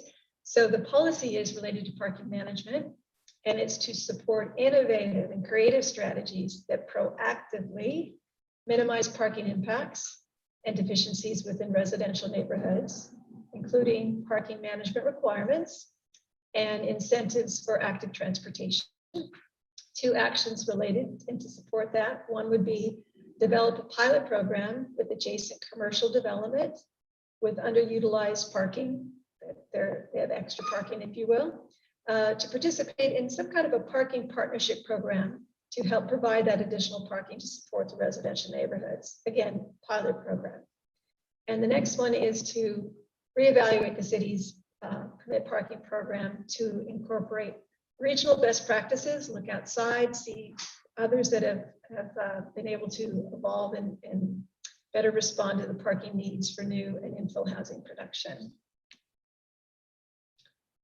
The next one has to do with residential overcrowding. So the new policy would touch on facilitating the development of affordable dwelling units and home additions and improvements to existing homes as one measure to alleviate overcrowding housing conditions. And two supportive actions would be to explore funding opportunities to assist low and moderate income owners to construct the ADUs, or essentially to serve the lower and moderate income needs. And the last one would be to collaborate with local jurisdictions. We're all going through the same learning curves and such, and also the state housing folks to identify the best practices for the methodology to identify, to monitor the affordability levels of our ADUs, because we want to make sure that it's authentic and that it's real, and then also look for incentives for potential long-term covenants on these ADUs. So in fact, if they're being counted as affordable housing, they're able to remain as affordable housing. So these next set of policies and goals are what's in the element now that we just wanted to point to, in that they support new affordable housing. So the first policy deals with diverse housing types, talks about facilitating diverse housing types, prices, sizes, etc., including single family, apartments, townhouses, mixed use, transit-oriented, multi-generational, live work. So really, the policy is to stay that course and look for a variety of housing types to serve the community. And then in the action related to district center is to facilitate the development of housing types at a mix of affordable levels in our district centers, which, as you might recall, are more intensive kind of village kind of flavor, if you will, but include lower income households using appropriate incentives. And then again, the last action that's in our element already that we think is good is to continue to work, of course, with nonprofits and for-profit organizations that provide housing to households earning very low, extremely low, very low, and low income. So that's been a really important program action that's helped us progress as much as we have on our affordable housing arena. Last but not least, in the homeless prevention area, again, these are all but the bottom one are in our element now, and it's to partner with community serving organizations that address the needs of housing people, including housing linked with case management, employment, physical, mental health, substance abuse, and other services. So again, housing, but with support services, so it is sustainable and really helps folks reach towards a long-term healthy lifestyle. The action that supports that is to work with these organizations that serve current and formerly homeless individuals. And then the new one is just as a little nuance to it. It's really focusing on youth and to address homeless youth needs, to help them access permanent and supportive housing and opportunities for workforce development. We actually had an opportunity in this last year to work with foster children and place them in housing opportunity. And there's just an appreciation for how those kinds of programs can really help folks at the earliest stages. So with that, I'm going to touch on the schedule, and then of course we'll open it up for questions and discussion. Let me switch this to the other side. We're looking forward to the discussion tonight and your feedback. And with that, we also have a study session scheduled in 2 weeks to continue the conversation. And at that point, let me back up a little bit. Our goal is to release the draft element October 6th. And then when we folding in your comments from tonight, as well as the publics that we've heard. And then on October 11th, to bring it back to the commission and walk through in more detail what the draft contains. And then simultaneously, that draft needs to be reviewed by the state. They require a 60-day review. So that will be going on. while we then move forward as well with three open houses to share the draft elements of those policy changes and continue to vet it with the public. And we've outlined the 3 dates that are being targeted, 2 in person and then 1 virtual opportunity. And then the goal is to come back, assuming that we can hold a special session December 20th. We would come back to the commission on that date for their recommended action and then move on to council after all the holidays, beginning of February. So with that, I think I'll leave it on this particular slide. With that, right here, certainly. Ricardo Soto, who's here with us, and myself are 2 of the key folks on the housing team, as well as Judson and Jay Guevara, who's not here with us tonight. But this is the email, the phone number, and the website for the public that can contact us or reach out for more information. And if you do go to the website, you'll see the presentations and the presentations from all of the roundtables and a variety of information and the existing housing element plan as well. So with that, be happy to answer any questions or. Thank you, Melanie. It was a great presentation. I appreciate all the effort that went into that with you and staff, rest of the staff. I'd like to open it to the commissioners for comment. I'd like to start if I can. Please go ahead, Thank Commissioner you. Ramos. Thank you. I thank you, staff, for the hard work on the housing element. I know it's been a very long process. And I have a couple questions. They cover a lot of different topics. But first, so I was looking at the RENA, and based off the numbers that the city is able to apply for projects in the pipeline and the AD projections that you all have as well, it seems like some of those numbers are a lot lower than what they originally were when we just look at the RENA allocation. So especially when we look at the extremely low income category and the very low income category. And I think that the RENA allocation is very different from the real housing need that we have in Santa Ana, where we saw that a lot of renters in Santa Ana are cost burdened and severely cost burdened, meaning that they're spending over 30% of their income or 50% of their income just to pay for their housing. So I was wondering, of the build out capacity that was on a slide, so a build out capacity of 15,000 units, what percentage of those 15,000 units is the city planning to go to provide new, extremely low, new housing for households with extremely low and very low incomes, given the city's need? So when you said the 15, so there's a build out capacity of 15,000 units per the presentation. Okay, so 15,000. So the 15,000 I think you might be referring to is that right now the has the city general plan land use only has the theoretical capacity to build an additional 15,000 units. That might be what you're saying. So what I would offer is the pipeline projects, the 7 right here, if you will, is a little subset of that 15,000, right? So it's not a new 15,000, it would be 15,000 minus whatever is here. So I think the 15,000 is a separate conversation.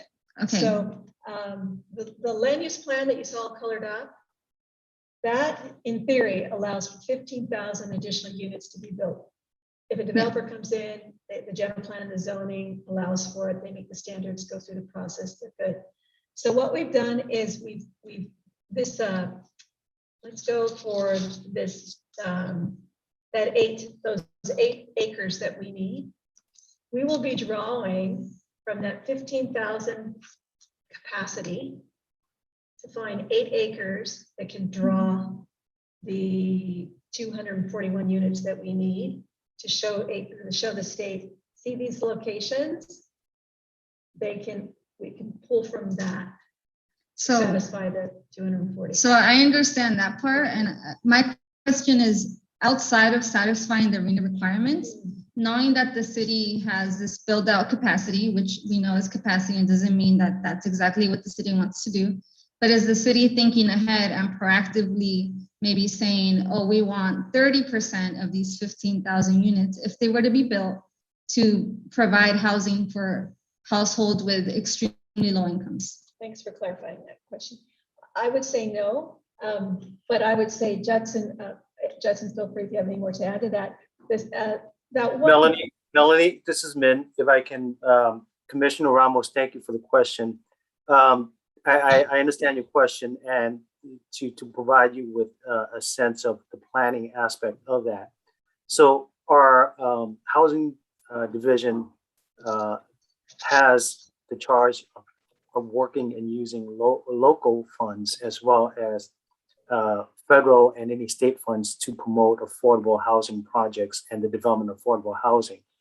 In addition to that, we also have the Housing Opportunity Ordinance, whereby the current ordinance requires that the production of new housing, when it applies, require at least 15%. So I think you're absolutely correct that the RHNA does not go towards addressing the local housing need. As I mentioned earlier in the presentation, the RHNA is a state allocated number that we have to meet at the minimum. And our goal is to ensure that we meet at the minimum these numbers so that we can comply with the state housing RHNA allocation and have a housing element that is in compliance with state law and has been certified. That doesn't mean that it stops the city from doing what it needs to, doing what it can to implement regulations and policy above and beyond what these numbers would require to do that. And we have demonstrated that, and our city have demonstrated that through housing policies, through the Housing Opportunity Ordinance. It's currently under revision right now to increase additional fees so that it could help to go towards production of affordable housing. And in addition to that, the Housing Opportunity Ordinance focus very much on ensuring that we have policies and funding policy to look at very low income housing household. So those elements are there, and it's continuing to be implemented by the City Council. It does not mean that the housing element has to increase in numbers in order to do that. We're doing that right now. These are what we must comply with the state. And therefore, these are the numbers that we have to show the state that we can provide at the minimum. Thank you, Min. I don't know if Judson, Mr. Brown wanted to come up and speak.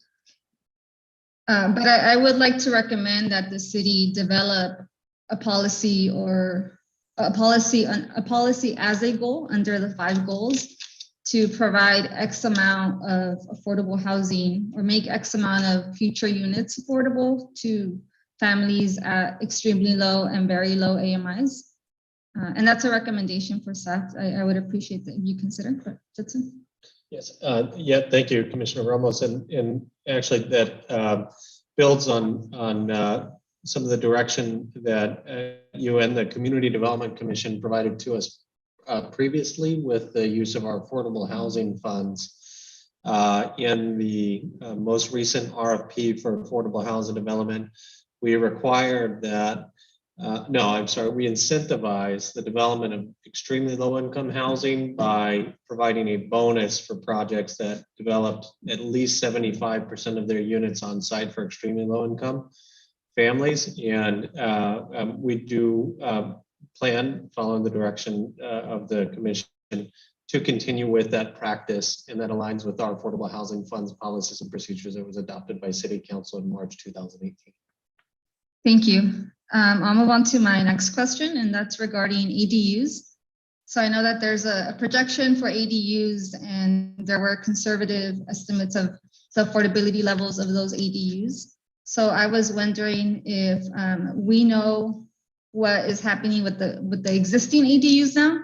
Does the city have a rent registry of those, and was affordability levels for future ADUs projected off that? And do we know what percentage of those existing ADUs might be being used as short-term rentals, which would mean that they're off the real rental market? Right. The formula that was used to project these income categories for ADUs was based on the formula that we have used most recently. And we use that when we report annually to the state. And the state has reviewed that and they're comfortable with that, if you will. We do not have a process at this point to track the ADUs to see if some of them are being used as rental, Short-term rentals, short-term like rentals. Airbnbs. But that's part of that one action that we have. Not only Santa Ana, but all Orange County cities are going to need to do a better job of that because other cities that have really large numbers are really leaning into ADUs to try and make their arena numbers. So that's where that action is important for us to work with the best practices and the state to find a system to track and affirm that our assumptions for affordability is in fact correct. Okay. Commissioner Thank you. Ramos, I just want to also add on to what Melanie said in terms of short-term rentals. Our regulations, while it doesn't discuss short-term rentals specifically, our code currently is implemented in terms that we do not allow for short-term rentals. Whenever we hear of complaints and we receive complaint, we do enforce upon those short-term rentals through the code enforcement process. Thank you. My next question or comment was on the new goal to affirmatively further for housing, specifically the section under landlord intimidation.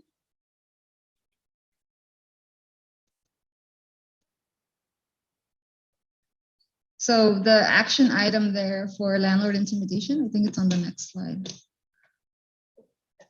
is to hold an annual workshop with small apartment managers. I would like to recommend that there be an additional action to provide legal clinics for tenants where landlords are not present, because I think that in itself could replicate the intimidation that's already being experienced if you have renters and their landlords in the same room. And as we know, the city council, as they're considering rent control, they're also considering providing legal services to renters and tenants. So I would also like to see that added as an action in whatever language is necessary for the city to provide that in, given what's being considered now. And then my last question or comment is actually on the parking. So well, I guess it's more of a general comment. So I know that right now with the city's permit parking program, there is no parking equity. And I say that because homeowners are allowed to receive 3 parking permits and they're allowed to receive 75 guest parking permits a year, while renters only receive 1 parking permit for their address and 0 guest parking permits. So I would say that that's discrimination against renters, and they're paying the exact same price for that parking permit. So I would like to recommend that the city review that to provide parking equity, to provide the same number of permits. And if there's going to be, if that's going to be phased out, then the price should also reflect that. So I don't know what type of formula can be created, but I would really like to see the city look into that because it's very unfair when they're paying the exact same price. I think one consideration is just even in the action there is to add the word equity. Again, it's an evaluation, studying it to see what makes the most sense, but to incorporate best practices and equity is to be defined really, but at least puts it on the. So I'd say equity amongst homeowners and renters to make it clear that that's where the disparity is. So I think typically for staff, it's the action that evaluates it, Okay. and we wouldn't want to presuppose how council will bless it, if you will. So I think it's to put the word equity in there resonates that that's the goal, to find an equitable solution, and that's. I think, Melanie, what we could do is provide the wording of equity as well as access and to the parking, and that would help to illustrate the type of issues that the commission is talking about. So it's equity and access to parking space. Thank you. And then I know staff will also speak with council on that, as I believe they were also reviewing the existing program, and I'm not sure what the timeline for that is, but I know it's on the radar of a few council members. Right. And those are my comments for now. Thank you. Thank you. Thank you.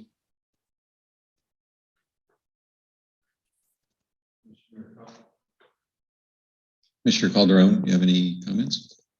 No, Commissioner Ramos hit everything that I wanted to talk about, so thank you. Commissioner Alderetti, do you have any comments? Yes, thank you, Mr. Chairman. One of the comments I had is about Goal 5. And Goal 5, it's on page 73 of the PDF, is it talks about the affirming and promoting of social justice and equity. And I think the action, though, that's listed doesn't really coincide with that. I see that more as a fair housing issue and not so much as affordability. And so I wanted to point that out because I do think there's a disconnect there. I think preventing and prohibiting discrimination in rental and sale and occupancy of housing is great, but I don't think it goes to affordability, nor do I think it goes to, it's arguable that it goes to equity. I think in some ways it does, but I think what I'm thinking more about in social justice and equity is the availability of affordable housing as a goal. I would agree with Commissioner Ramos on the landlord's kind of intimidation. I think we can't have the renters and the landlords being sort of in the same sort of space if they're getting legal assistance, because I think that's not going to go well for the tenants, because there's a disconnect and an imbalance in power there. The other thing I thought about, there's another slide, it's on page 75, it's the potential displacement. So I see the action, I like it, adopt rent stabilization, but I don't, is that a euphemism for rent control? Because if it is, I think it ought to just say rent control, because I think that's kind of the most commonly understood term for what rent stabilization is. The other comment I would make, and I don't want to echo too much what Commissioner Ramos said, but I do think we've got to have greater emphasis on this 241, yeah, that's it, 241 units that deal with the very low income and the low income, because that is the biggest segment of the population that we're dealing with and trying to address housing needs in Santa Ana. So I won't belabor that point, but for now, those are my quick comments. If I might go back to the Goal 5 for just a moment. So Commissioner, you mentioned the nexus with affordable housing. I just wanted to read a little bit more about SB 686 because the intention is that it's a little bit broader. So part of affirmatively affirming fair housing has to do with relieving the disparities resulting from past and current patterns of segregation and poverty, and to foster inclusive communities. And the purpose is to do an assessment to replace segregation land patterns that truly integrate and balance and transform so that there's not racial or ethnic concentrated areas of poverty. So it's a little bit more than affordable housing. It's kind of a holistic, larger thing. And then that's where the discrimination practices and such come into play. So we can take a closer look at with your comments and the legislation and make sure we're covering all the right bases. Yeah, and to that point, I would just say one of the words or phrases used is affordability of housing, but I think the action item is a fair housing issue and not as much an affordability. So that was the thrust of my comment. Thank you very much. Thank you. There is a Fair Housing Council that has existed since the Civil Rights Act. and came out of the Equal Opportunity Act. And it's provided, it used to be provided funding out of Congress or through community development block grants. But over the year, that has dissipated in most cities, and they struggle to have sufficient resources. So if we're talking about fair housing, one of the most experienced organizations is the Fair Housing Council, and maybe some partnership or support for them might help in regard to this goal. I see the general housing plan dovetailing to the general plan. And in that, we're in a great transition economically. There's about 45 jobs that are going to be eliminated, or job categories in industry. And of those jobs, those are really middle-class kind of job, administration, secretaries to mid-management supervisors and all that, being eliminated by larger corporations. They buy up those small businesses and incorporate them into their being. And so in the framework, the policy framework of providing housing that is equitable, the equity, I don't know, that part of it comes from the ability to provide jobs and income that support living. What the plan and the analysis show is that there is a need.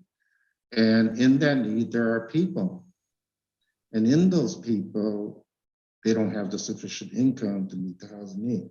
So there's a transition between what is now a deficit to the planning process over the last 5 years, because we had some IMO goals back then, to what is going to be out here as certain economies implode, explode. We don't know, but we know that we're in a massive great changing in terms of where the jobs are, where people live, where water is, and where opportunity lies. There are innovative kinds of things that I think we've seen in other countries, particularly the rural European countries, where they look at creating housing on a manufacturing level. There are little small mini houses that can be built on little strips, over drainage ditches and things like that. I see that the housing plan and the general plan allows for that thinking, but to have these eco villages that are very ecology minded and environmental minded and all that, we'll take another leap. I just think at our level, once we take the policy and the project comes to being, to figure out how to prove that so that it can demonstrate, because we have demonstrated that we have provided low-income housing project. We've been to 2 recently, La Cinco, and the other one. And it doesn't mean that we're done, but it does mean that we have demonstrated and we're trying to move into that. So the only thing that doesn't come from our planning is how do you develop and attract the jobs to the city? Okay. We try to make traffic flow, but we know that there are also still traffic stops. And as I said on the OCTA board, I hear this side of we're doing this, we're doing this, and we're doing that. But I still don't hear on the workforce investment side, where are the jobs coming that is for the income of the people that's here. So I kind of worry about, and I guess you handle it as it comes, but this gives us a framework of some goals to shoot for. It gives us some policy direction, and it gives us a few specific things that we could do, right? It doesn't mean that magically, God, it's done, and we have a beautiful golden city, right? It just means we're still shooting towards and transitioning to that with some really good goals towards equability. But I wonder where the messengers and the salespeople are for generating the money to come by to create the jobs. And for people who want to invest in this city to create the jobs, targeting our population.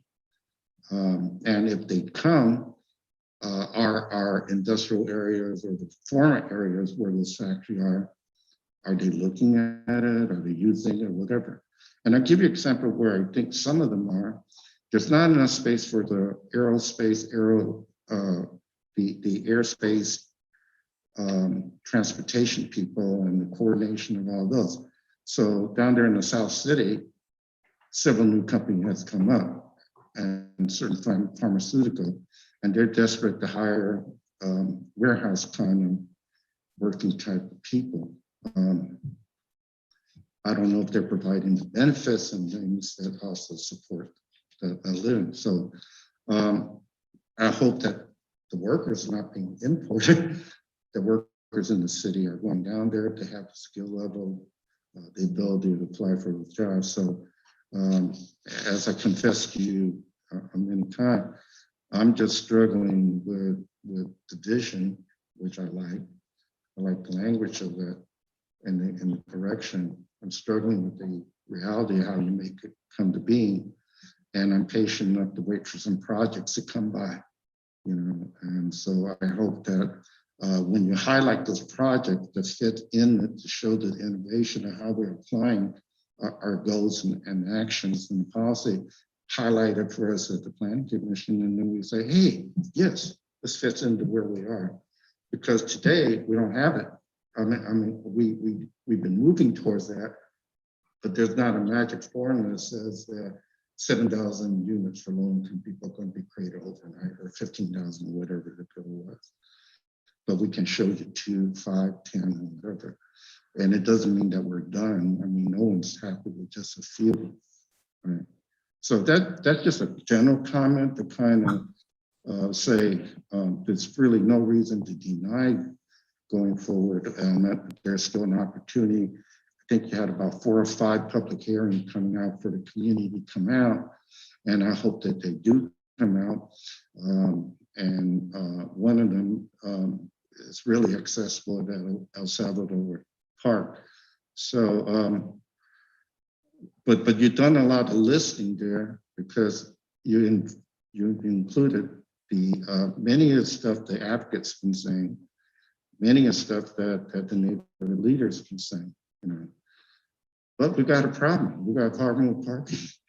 We got a problem with people driving through the neighborhood, residential area, very loud. And we have a problem with noise. We have a problem with lead because of the pollution coming from the major arterial and the traffic that we already have. So those problems are not going to go away. They're conditioned of being dense, having not a lot of open space. We're a landlocked city, you know. So and as we build more housing on vacant lots or remnant properties, which we can do, we also invite more traffic, parking problem. We have to deal with that. So I'm not saying no to this. I'm just saying with everything that we want to do to have a great city that's equitable, there's always going to be, and just because we're questioning it does not mean we're against it. It just, you know, at some point we reach the limit of what we could do because, you know, just don't have it. If you need 5 houses and you only have 1 lot, does that mean that you don't want to do it? Well, you could consider going up, going down, you know. Are we willing to do that? We're willing to accept that? I mean, I guess that's the kind of question I have when I'm applying what we're doing. So thank you for the framework. I think that really is helpful for us going forward. I don't know how the general public will feel in the next 5 meetings. I hope they do participate. Thank you, Commissioner. And we will follow up with our Economic Development Division to affirm what they're doing and try and make that link with pulling employers into to serve our need for our residents. Yeah, and I have people attending those meetings, and I think, that's one of the concerns that have bubbled up. They're working on it, Thank you. Thank you, Commissioner Wu.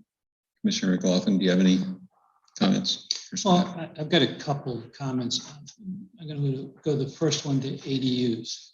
And, ADUs have been around for a long time. And I remember back in the beginning when we started tracking them, over a 5-year period, I believe the number was about 32 ADUs were built. But if you go around the city, there's a lot of ADUs.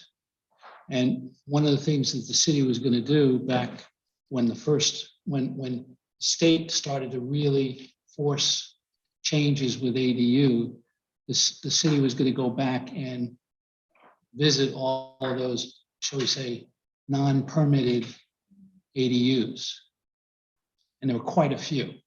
I mean, if you walk the city, to do different things, and I've done it for campaigns and things like that, you see a lot of garages that are turned into houses. You see a lot of places that are being built in the back of the houses. And we still don't keep track of that. And we don't do a good job of tracking. I mean, at this point in time, in the last 2 to 3 years, do we know how many ADUs have been permitted, for the city? We do have that, the one. I think what you bring up,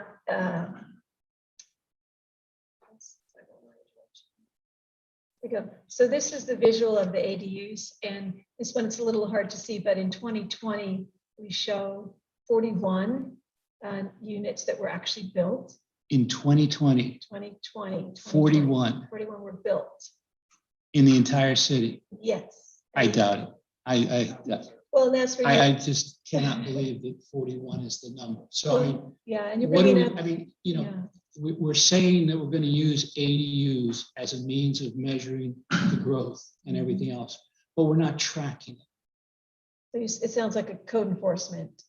It is a code yeah. enforcement situation, and we put it on code enforcement because I don't think we've done I don't think we've done a good outreach to people to say, if you build something, two things, we're not getting the revenue from that as a, if an ADU is being built, then the homeowner or the owner of that property is receiving money in rent, and that becomes taxable for the city, sales tax, is it not?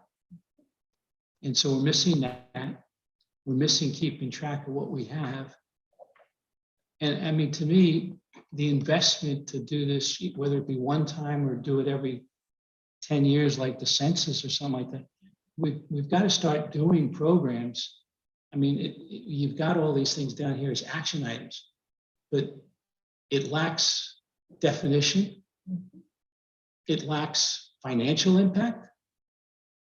And those are the things that, I mean, we talk about trying to improve the finances of the city, and we're ignoring the basic fundamental things, such as just keeping track of the numbers. I think an opportunity, I'm not sure of the timing, but I had mentioned that there's some materials being put together, videos and how-tos to facilitate ADU permitting and such. And we could go back and see what could be done even by neighborhood or geography area by geography area. And as part of those new tools, maybe work with code enforcement in a positive fashion and make incentives for these folks, or educate the folks that have ADUs that are not permitted to correct that situation, and maybe try and go geography by geography and do outreach and education. So I think there's an opportunity there that we could go back. But there's nothing in any of the action items that say, every one of the action items in some respect are moving forward. Okay, and that's good. That's great. But in reality, we have to do a little cleanup of what we've got today in that category. And I think, frankly, ADUs, there's a lot of cleanup. There's a lot Chair, of cleanup. Chair, if I may answer and add on to Melanie's to answer Commissioner McLaughlin's question. Just to go back to the question on ADU and whether or not we do track ADU. The answer is yes, we do track ADU on the ones that are permitted. You're right, on the ones that are not permitted, we don't have a good handle on what's permitted and what's not permitted out there.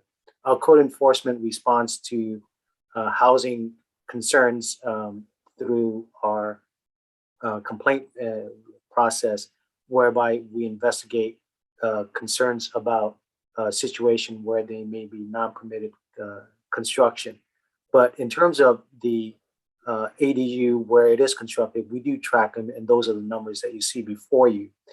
To discuss on how we were looking to go about in the future on like you pointed out, is how do we get our residents to come in and understand that, you know, there is an ability to increase housing through ADUs and JDUs, and then get what's legal or not legal permitted, so that we can ensure safe and decent housing. And safe and decent housing is part of the goal of the housing element as a policy. And through that policy, we then can use and rely upon that to work through the issues of ensuring that we get our public to have safe, decent access to housing that they can afford.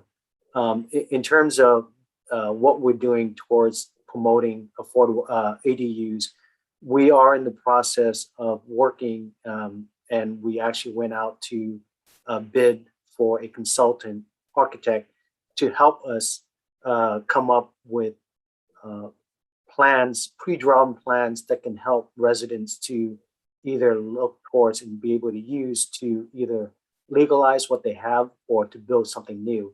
And a lot of times, what is the major step to permitting is the production of these plans that would meet city standards for construction standards, architectural standards, as well as zoning standards.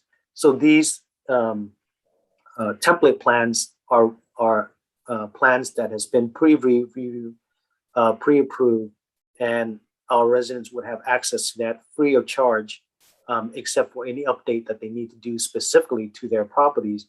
And that would help to hopefully also be part of this process of letting people know that, you know, there are options out there to help them to lessen the cost of either constructing a new ADU or providing an avenue for legalizing ADUs. So that's part of what we're doing, and you know, certainly we can do a lot more, and to help address the ADUs, and we'll continue to do that. And I think we have the policies in our housing element to do that.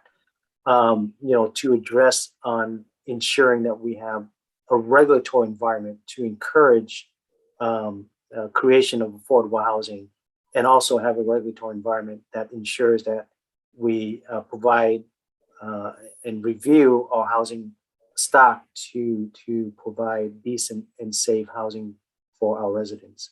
So those are some things that we can do, and we do recognize that, you know, there's a lot more out there that can be done, and these are things that, as over time, as we refine our programs, refine our policy and resources and staffing, we'll be able to focus on those type of issues that you brought to light. But you're not getting the backlog. You're moving forward. You're talking about moving forward, and everything you're doing is to move forward. Yet that's correct. Yeah, you're correct. The gap every day gets bigger, and it becomes, in most cases, a squeaky wheel situation where a neighbor sits there and goes, "Wait a minute, somebody's got 2 extra cars out in front of his house, and you know but I don't see anything." And then all of a sudden you find out that, you know, there's a JADU inside that property that's being utilized, and it's not being accounted for. And we address part of this is also to drive. If we did a better job of getting the permit process, you know, taken care of, if we did a better job there, then our ability to achieve the numbers that we're looking at becomes that much easier. I that's- think we agree with you. We agree with you, and that's part of the process why we're looking at reducing the cost, streamlining the permitting process for ADUs, and creating template for residents to use. All of that goal of that program is to streamline that process. I completely agree with you that, you know, in terms of looking backward and accounting for what's out there in terms of non-permitted, you know, we have a city that have numerous of issues related to code enforcement. And I want to make sure that we allocate resources to address all of the issues, including housing when they should arise. But I would tell you that our code enforcement activities respond to many complaints, and that alone takes up, you know, all of our time to address, and that also includes housing issues, non-housing issues, property maintenance issues. So it is a part of a program that we have, and we balance our resources to address all of those issues. Are you both saying that Code our enforcement. ADU is probably met because there's a lot of illegal ADUs out there? If we only count them, we won't need it? Yes, there are a lot of properties out there where you go back and look at that property and you'll see occupancy in a space behind the house, or, you know, or a garage or something of that nature. You're going to see occupancy. Or a tent? But I- how no, how it's does more- that I meet mean, the I'm saying on the part? permanent structure. I'm not looking at tents. That's But- not what I'm looking at. I'm But the looking at healthy permanent. part of it may not be met just because there is more units, right? Illegally or legal. I mean, I think at this point in time, what I'm saying is it's a squeaky wheel when it comes to code enforcement. And the other thing is that, you know, we've already had discussions, and it's probably not part of the general plan anyway, but the reality of it is that, you know, you look at other cities like Long Beach and you know, they've got 50, 60 code enforcement people, you know, on the streets. We've got 20 plus. I don't know, what's the number, Min? We have about 20 right now. 20. And 5 years ago, 10 years ago, we had close to 30. And we had a great program, and people were, you know, the code enforcement people understood their neighborhoods and understood what was going on. And I think we have to go back and look and see what we can yield on this so that we can come up with a better understanding of what our numbers are and what the real housing issues are, and what the housing issues incorporate and what's been incorporated already are taken care of. Thank you, Commissioner McLaughlin. Thank you. Vice Chair Pham, did you have any comments? I think there was mention of exploring a covenant for ADUs to make them ensure that they're affordable. I think that's really worth exploring, given that you know, I think it's market factors. When you factor in the market, if someone doesn't have it, if someone is given a choice whether or not to offer their unit as affordable and market rate, I'm sure 9% of the time people are gonna want to get the best return for the investment, because the ADUs are investments. And so I think a covenant would be a great tool to somewhat enforce that. Another thing is, I'm not sure if the numbers are in the table with the RHNA, the required RHNA units for the let's see, for the above moderate income projects. It seems like we have more than enough projects in the pipeline, and as you define it, project in the pipelines are projects that are entitled and ready to go. Entitled, or they're in development review, but they're in motion and likely to move forward. Is there a mechanism for the future to me, it looks like there is more than enough demand, or more enough demand for developing housing in Santa Ana. It's just not the right income level. And so just in we have an excess of, well, we have projected 5,200. If only 5% of those units were mixed in with, were somehow as an agreement with a developer, somehow 5% of the unit mix is affordable housing or very low income, then we would meet that 200 in some deficit. And I'm wondering if there are any programs or incentives. Are we incentivizing developers enough to have those units in place? Commissioner Pham, Vice Chair, I'd like to take a stab at answering that question. Again, I want to go back to the regulations that we have in place now to address the affordability level. So we do have, in terms of creation of affordable housing, an inclusionary housing requirement. It's called the Housing Opportunity Ordinance that has fundamental percentage requirements for a different level of affordability.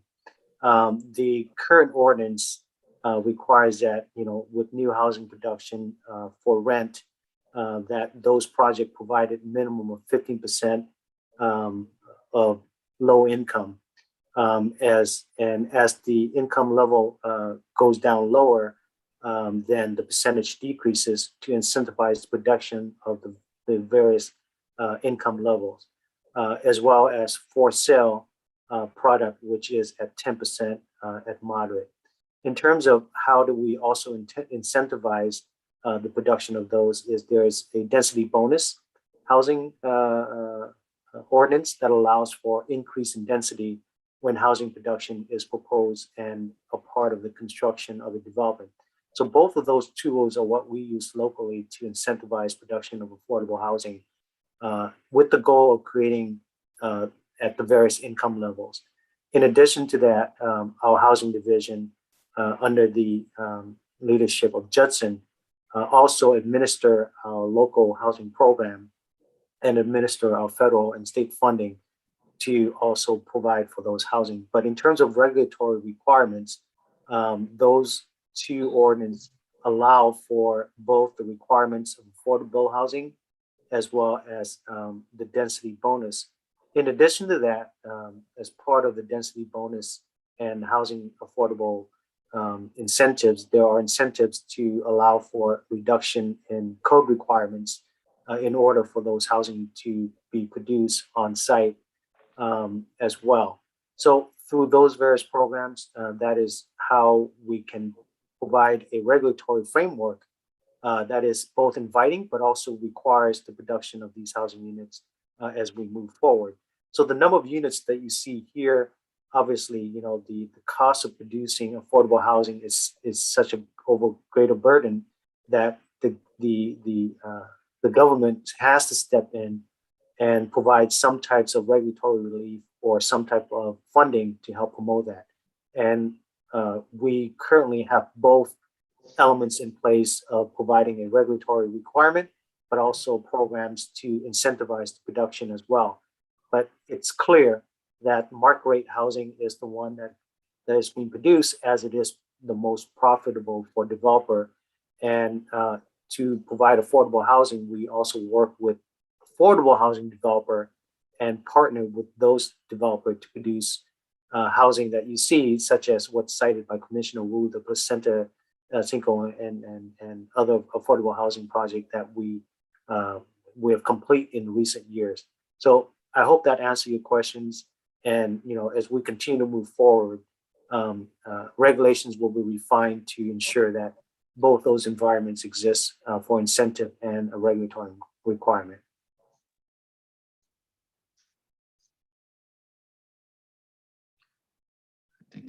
Thank you. Well, my train of thought is just that I'm not sure if it's too much of a, I guess, as a city, do we have the ability to kind of cull the amount of market rate housing and really kind of force the developers to, if they were to want to develop in the city, that it needs to be low income to very low income housing? We do. And that's the housing opportunity ordinance. It has a requirement that if you produce new housing, you have to provide a certain amount of affordability within the rental or the for sale products when it meets certain guidelines. So the answer is yes, we do. So in essence, for us to really meet the very low income, then we would have even more moderate and above moderate income housing, because only a certain percentage, you're incentivizing. Correct. Thank you. Sounds good. Thank you, Vice Chair Pham. I just have a couple comments. A lot of good comments today. I was also looking at the housing stabilization, potential displacement. I think that first item on policy, I'd read that a couple times, but it seems like we're focusing on property value. I think anybody who's displaced from their affordable housing unit should have some sort of program, whether it's could be rent control is one strategy, but also counseling or financial counseling or some sort of government grant or something if there's a personal circumstance that's causing it. There should be something in place. So I don't think it's necessarily a result of, it seems like we're focusing on property value there, and it should just be kind of an overarching program to assist in displacement. And I think I like Commissioner McLaughlin's comment on the number of inspectors we have. I don't know how they're doing it with all the construction we have going on in the city. So I think that would help a lot of things if we were able to bring more inspectors on. Point of clarification, I want to understand what you're saying. If someone is liquidating their holdings of their apartments, big, small unit, you can't control when you sell it what the new owners will charge as a rent. You may have kept it stable for the existing tenants, but when you sell it, they may add a few improvements and they jack up the price, right? You're not suggesting that you tie some kind of ordinance to carrying that stabilization when you sell the property, are you? I hope I didn't misunderstand. I'm just speaking in general regarding some sort of plan to assist people if they're losing their being displaced. I'm not sure specifically in terms of policy what that is, but I think it's a good policy goal. I messed up my plan to get rid of some stuff. Yeah. But I'm just trying to understand that as we talk about stabilization, though, that I hope we're not going that far.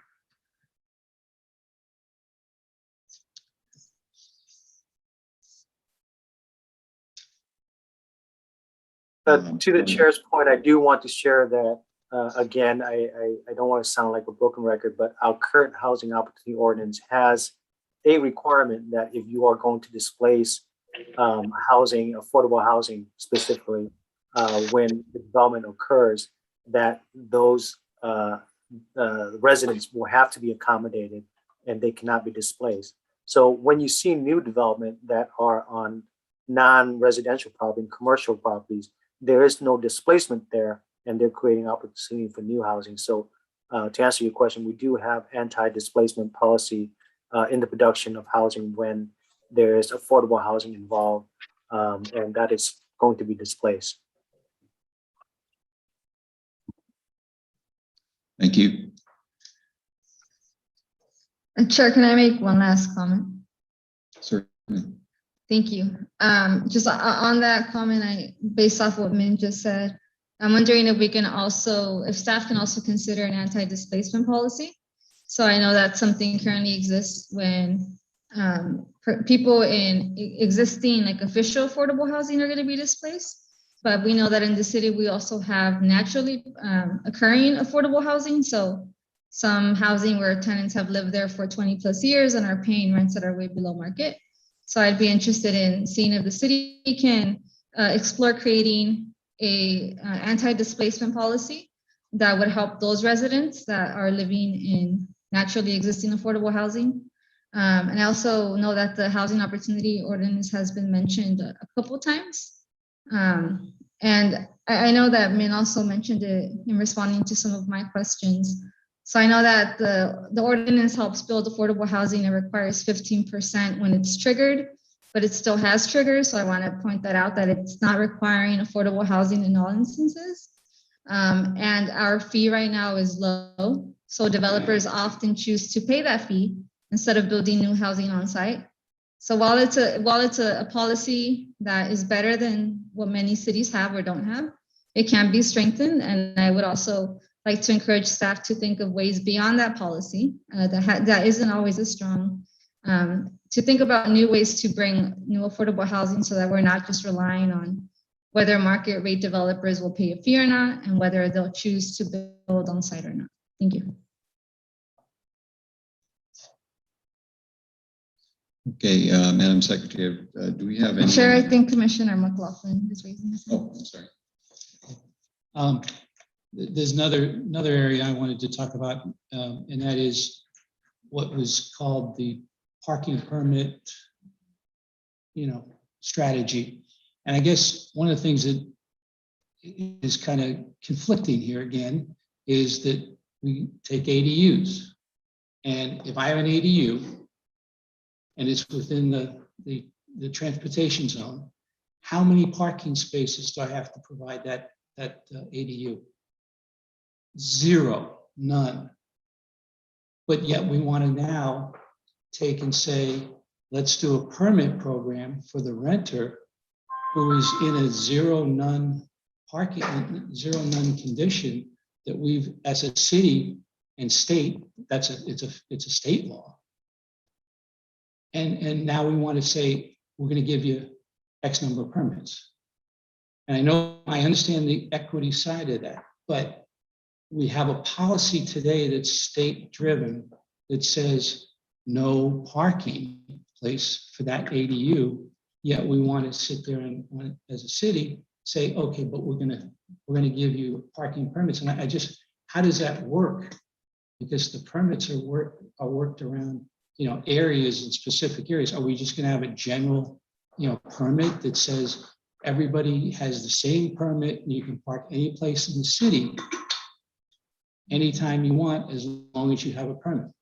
So how are we working that dynamic? I mean, I'm trying to figure out, if we as a governing body are saying no parking, yet on this side, we want to say, but let's give you should have 2 to 3 parking spaces for this whole thing. I mean, how does this work? How does this plan work? We haven't figured that out yet. It's an action plan. Yeah, but there's a lot of work to be done, and it just keeps getting more complicated with the state's new rules and such. So Correct. we got the Rubik's Cube to figure out a bit. Yeah, and I think it also speaks to, there is certain conditions. I mean, again, go around the city, show me, open up 20 garage doors, and I guarantee you that less than 5, you're going to see cars. The rest of it is going to be, and there are certain ordinances today that say that you as a homeowner have to have parking inside your available parking within your property. But we're ignoring that to some extent too. It's confusing that we're ignoring these basics that we've had in place, and yet we don't have a plan or a strategy to solve some of these problems, but we're putting it down on paper. I think, Commissioner McLaughlin, this policy goes to the heart of what you discussed, is that we recognize there are problems out there that, whether it's created locally, created by the state mandate, such as ADU and additional housing like SB 9 without having to provide additional parking. We recognize there is a parking issue whether the state does or not. And this policy is really looking at how do we look at best practices and policy that we can support It doesn't specifically talks about ADU. I think you understand that. But what it tries to do is to look at how we can address and balance the needs of affordable housing and infill development, but still be able to address the parking issue. That parking permit program is not the end all and be all to all of the issues and all of the problems that we have. Certainly, we need to look creatively on how to address, housing of folks, but also limiting the impact of vehicles in our cities on our transportation system. So I think Melanie is very blunt in her response that yes, there is no good solution today, and we're going to have to continue to work to find solution as the problem continue to evolve. Well, but we've talked about this in previous planning commission meetings. We've talked about a few tools to help this problem, but I haven't seen anybody say, okay, this is what we're gonna do. I mean, when we approved the 400 plus affordable housing units over on First Street, we asked for a parking plan. And that parking plan took into consideration parking over in some, what would be considered to be office building parking. Right.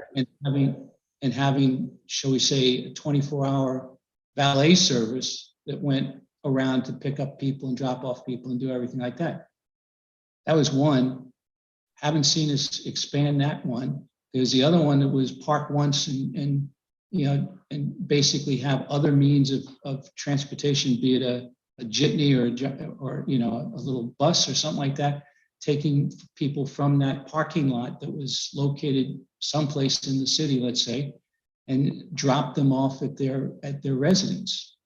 And that was another one that was kicked around, but we haven't seen anything else other than the first time it was discussed.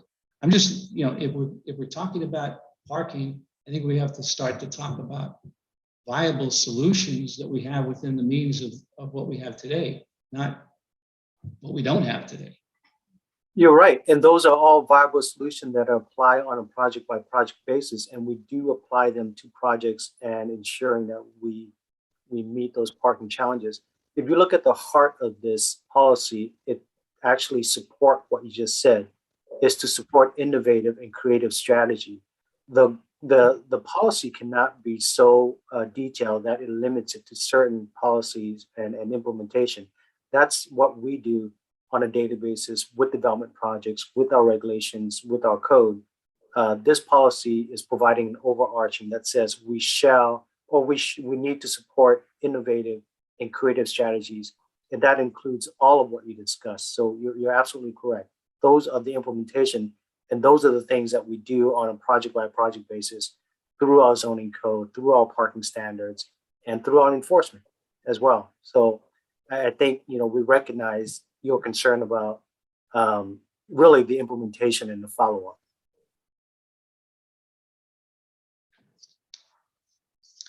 Thank you, Commissioner McLaughlin. Madam Secretary, do we have any written communications on this? No written communication. We do have a caller on the line that has her hand raised to speak on this item. Would you like me to go ahead and call her? Yes, we can take comments from the public. What's the name? Carla, please unmute yourself and you can go ahead and speak now. You have 3 minutes. Oh my God. Hi, thank you. My name is Carla Juarez and I live in Santa Ana and I also work in Santa Ana and I'm a 30-year resident. My comment is in regards to the housing element. So I see that the housing element survey, there was 559 participants that replied to the survey. That's 559 out of 300,000. So I think there should be more outreach for the housing element because because there's only 559 out of 300,000. And also, my second comment is in regards to the RENA numbers. So the RENA numbers that were shown on slide 19, it showed that the total for the above moderate income is 6,843 plus the 25 on the ADU projections. But the 6,843 are from the pipeline projections, which is 5,244 over our RENA numbers. And as we've heard multiple times how residents in Santa Ana are rent burden, are also like there's a congestion of people living in a unit. So to me, it does not make any sense that we are building 5,244 over the RENA projections. We're only required to build 1,624. Where our very low income, we're at a red number of 104, and it just doesn't make sense. So if we know that our residents are rent burden, I mean, the whole spill of what you've already heard, then I don't understand why we are putting our energy and our focus and all of our very limited resources, which also includes city staff, in building these extra above moderate income units. So I urge you to please take a look at this, because who are we building these for? They're definitely not for our residents. Our residents cannot afford it, and it's only displacing many residents. And what is community? Like, community are your residents. And if we're not building this community for the residents, I mean, what are we doing then? Thank you. Thank you. We have one speaker, Mr. Helvig. Yep. Thank you for staying with us. Yeah. The only guy. So I'm the only guy, so I get like 20 minutes or something like that, like the rest of you, or is that it? Dale Helvig, 31-year resident of Santa Ana. It's kind of disturbing to me that we're actually talking about this without having the element in front of us right now. They put together a good presentation and everything, but we've had months to do it. I know that people have said that we're waiting for challenges by other people, but if you look at this, we're 5,200 housing units above the RENA number. We didn't need to wait for RENA numbers to come out and settle the dispute and everything. We could have been doing this a long time ago. And the thing is, the council has to approve it by the 15th. You guys aren't even, the public isn't going to see it until October 6th. And then we're going to start the process up. We're going to have to rush into it and get it all done. We're 268% over the RENA numbers right now, based upon the data that you've been presented. We were 2,500% over the RENA numbers last time. If we continue this model of always exceeding the RENA numbers, 8 years down the road, we're going to be screwed, because they may come out and say, you do need the 15,000 units to meet RENA. And we're not going to have the space to accommodate that. And then we're going to say, well, we can't meet that. Then we're going to be in the 4-year cycle like the city's worried about. We should be planning to meet the RENA numbers or exceed it by a little bit, but not by this amount. This is ridiculous. Rent control or rent stabilization, as the city council has labeled it, is only for houses or only for units built after 1995. So all these numbers here that you see are not going to be subject to rent control. So, point of interest. One of the slides I saw, it said people 15 to 24. I forget what the percentage was. The slide was kind of hard to see from a distance.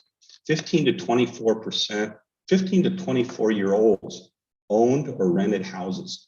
I'd like to find out who that 15-year-old is. Maybe go out and recruit him and find out what they did to own a house. I think it's important. This whole process, housing ordinance, Parking permits, Mark already mentioned that, parking permits aren't, essentially ADUs don't cover parking, but yet we want to have parking controls and at the same time reduce overcrowding. And so we're going to have the ADUs built, which is a direct conflict. So that's already been addressed for figuring that out. But the real thing is, 26 years of not having rent control, it's going to be an issue. These numbers are extremely high. We should be planning more for RENA. And I guess my time's up. Is that what the dinger is? So, Mr. Helliger. Anyway, thanks for the time. I had a lot more, but I have to wait. Thank you for your comments. If there are any other callers that would like to speak on this item, please indicate your desire to do so by pressing *9 now or *6 if you're participating by phone. We'll wait a few seconds. Chair, that concludes the speakers for this item. Thank you. We will close the public hearing. Do the commissioners have any final comments or questions for staff based on public input?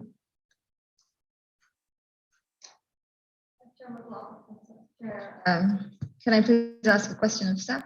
Certainly. Thank you. I just one question for staff. Are there any concerns that the housing element will not be completed and certified within the grace period, and that could jeopardize any applications for funding from the state? We're working very, very hard to get it out for the public October 6th. And that will allow us the time to meet that deadline before the February 12th. And is the city very confident in its interpretation of that grace period? I know that HCD has, I'm also working on housing elements for other cities in Southern California, and I know that there are different interpretations of that grace period. We actually confirmed recently with HCD because we wanted to make sure was there an application process, make sure we had done everything properly, and there's not an official application process, and the law, just based on the law, allows for that 120 days backing into February 12th. Okay, thank you. Thank you. So the recommended action on this item is to, I'm sorry, Mr. McLaughlin. Going back to just building on the calendar there, you said that we needed to originally over 15th, we had to have a certification. We moved that out. What date did we move it out to? We moved out council approval till February 1st. Is that council approved of the housing element? Of the housing element. That's it. We have to keep. But the general plan has an earlier date of the general plan would be coming before you, that larger general plan, October 25th. right, and then the general plan goes from council. And November 16th is what's proposed. So the housing element is lagging Will follow. by about 3 or 4 months. Right. Thank you for that. The recommended action on this item is to receive and file with our comments. Do I have a motion on this item? Second? Second. You have a motion? Second. Or Val? Yeah, Commissioner, Vice Chair Pham, second. A motion from Commissioner Ramos to receive and file, second by Vice Chair Pham. Madam Secretary, could you roll call vote, please? Yes, roll call vote. Commissioner Alderete. Yes. Commissioner Calderon. Aye. Commissioner McLaughlin. Aye. Commissioner Ramos. Aye. Commissioner Wu. Yes. Vice Chair Pham. Aye.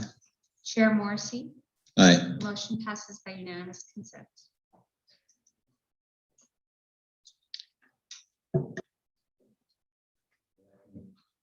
That concludes the business calendar, and we'll move on to general comments.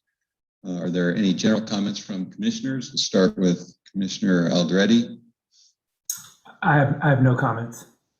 Okay, thank you. Commissioner Calderon. I just want to say thank you to the city staff. That was a really well put presentation. Thank you for answering all those questions and standing up there for a long time. Thank you. Commissioner McLaughlin. Agree. You did a great job, Melanie, on that. And I know you had a lot of help on that, but there's a lot of information that was put forth, and hopefully we can execute against it sooner than later. Thanks. Thank you. Commissioner Wu. Yeah, I want to also thank staff for all the great work and clarity in terms of language use. But I also, I'm speaking with my commissioner. We've got a tough job looking at the future, reconcile current need and the limitations of our resources and our land. Thank you, Commissioner Ramos. Similarly, thank you to staff, and I also look forward to seeing the incorporation of tonight's recommendations. Thank you. Vice Chair Fan. Same thing. Thank you, Melanie and staff. It's a great presentation. It's a lot of slides. Thank you. Thank you. And myself as well, I echo the comments of my fellow commissioners. Thank you very much for the great presentation. So that will conclude our meeting, and we'll adjourn to our next regular meeting, which will be held on Monday, October 11th at 2021 at 5:30 p.m. Thank you. For the record, I may be up in the sky somewhere flying, but I'll try to call in if I can. On a plane or cloud?